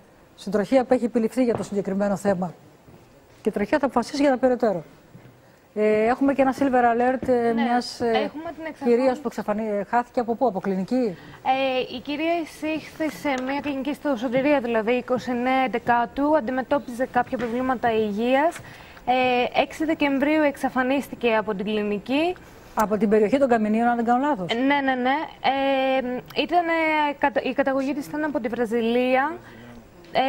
Αδύνατη είναι 1,60. Έχει σοβαρά προβλήματα υγείας, ψυχολογικά προβλήματα, χρειάζεται άμεση Πώς βοήθεια. λέγεται? Κάρλα Ροτέλα Ντεακίνο είναι το όνομά της. Όταν χάθηκε φορούσε ένα μουσταρδί παλτό, φορούσε κόκκινα μεγάλα γυαλιά και είχε και κάποια βραχιόλια στο χέρι της. Οποιαδήποτε πληροφορία είναι χρήσιμη πάντως για τις αρχές να αντιμετωπίσουν, γιατί χρειάζεται άμεση ιατρική βοήθεια.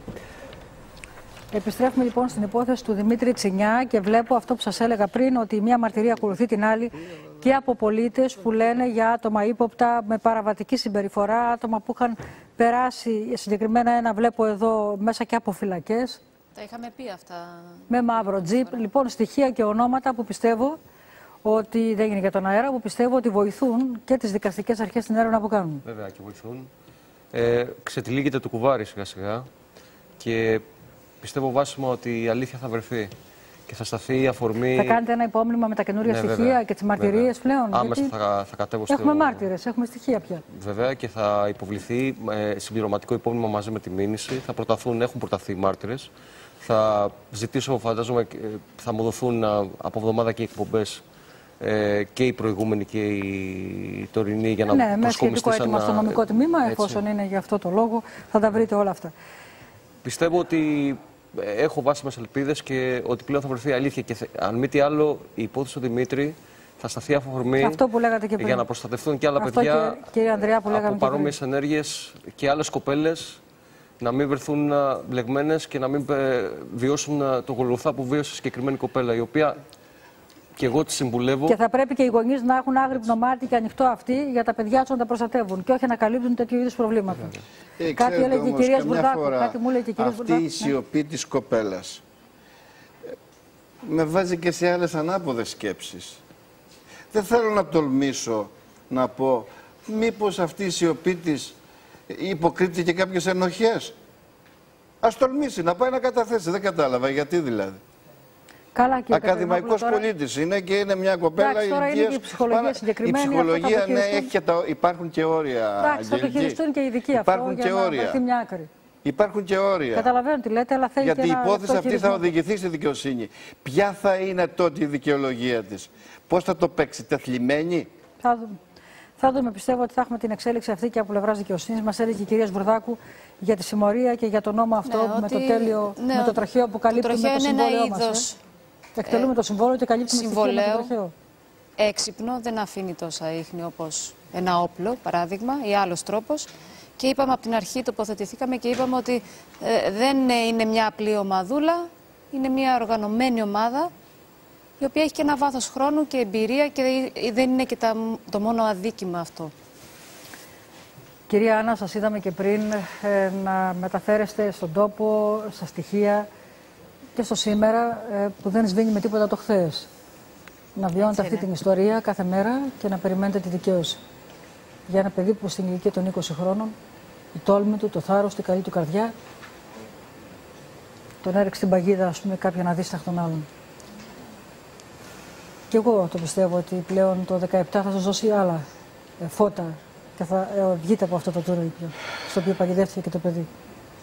Και σε ευχαριστώ πολύ, γιατί δεν είχα ανταπόκριση από πουθενά. Και το τελευταίο μου χαρτί ήσασταν εσείς, κυρία Νικολόλη.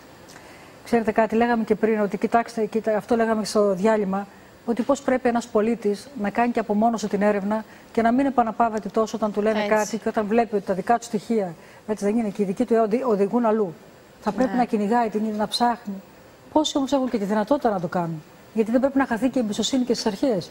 Πόσοι έχουν τη δυνατότητα να το κάνουν? Άρα δεν πρέπει λοιπόν να βλέπουμε διαφορετικά τα θέματα όλα και να ψάχνουμε τι μπορεί να κρύβουν από πίσω. Και όχι αβίαστα έτσι να λέμε τροχαίο. Φαινόταν με γυμνό μάτι ότι δεν είναι αυτό που λέγανε.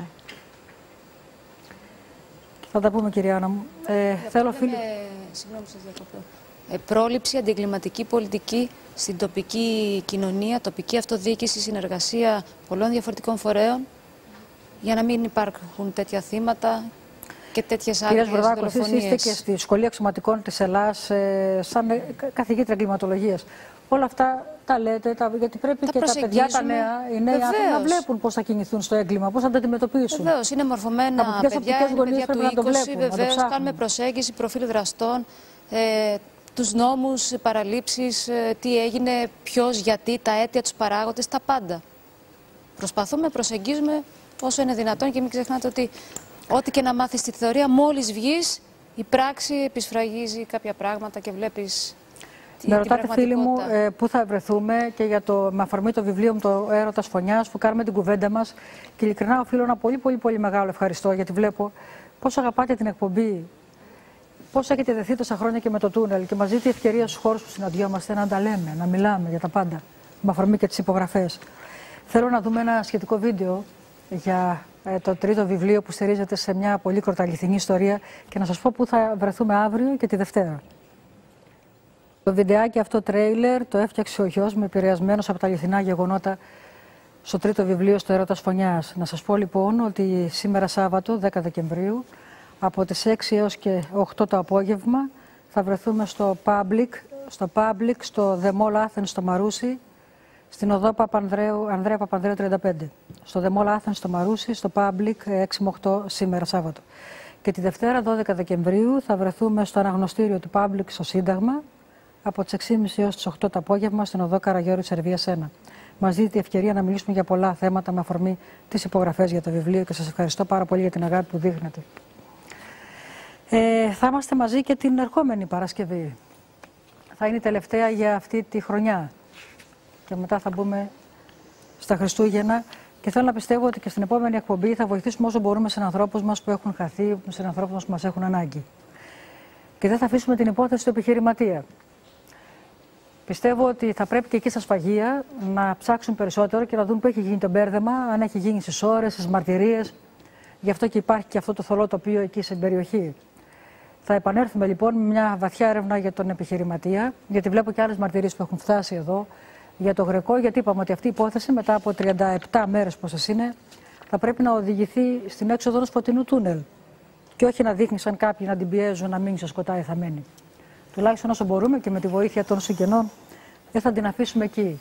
Με τη δική σας τη βοήθεια προχωράμε και σε αυτή την έρευνα και την ερχόμενη Παρασκευή θα είμαστε εδώ και για αυτό το θέμα. Λοιπόν, στο site μας είναι όλα καλά τώρα, να πούμε στους φίλους του διαδικτύου. Το site του τούνελ είναι στον αέρα, Αγγελική. Στο site του τούνελ, στο Α Νικολούλη, είναι πλέον καινούριο. Είχαν προβλήματα πολλά που μας εμπόδιζαν για την επαφή μας. Και καινούργια εικόνα και βεβαίως χωρίς κανένα πρόβλημα τεχνικό πλέον. Και πρόσβαση από όλους τους χώρους, γιατί ήταν δύσκολο να μπουν από όλους τους χώρους για να πληροφορηθούν. Και τάμπλετ μπορούμε τα νεότερα και να δώσουν στοιχεία. Και να ενημερωνόμαστε το τούνελ. Λοιπόν, έχουμε κάτι άλλο? Όχι. Να σας ευχαριστήσω. Θα δείτε, με αισιοδοξία θα πάμε προς το τέλος, εντάξει, και με όλα τα καλά. Ευχαριστώ θερμά που είστε εδώ. Ευχαριστώ και εσάς. Σας περιμένω αύριο και τη Δευτέρα και την Παρασκευή σαφώς εδώ στο τούνελ για τη μεγάλη έρευνα που ξεκινάμε και που την ολοκληρώνουμε μαζί, για να μην μένει τίποτα θαμμένο στο σκοτάδι. Να είστε καλά, πάντα φως να βλέπουμε μπροστά μας. Καλή σας νύχτα. Γεια σας.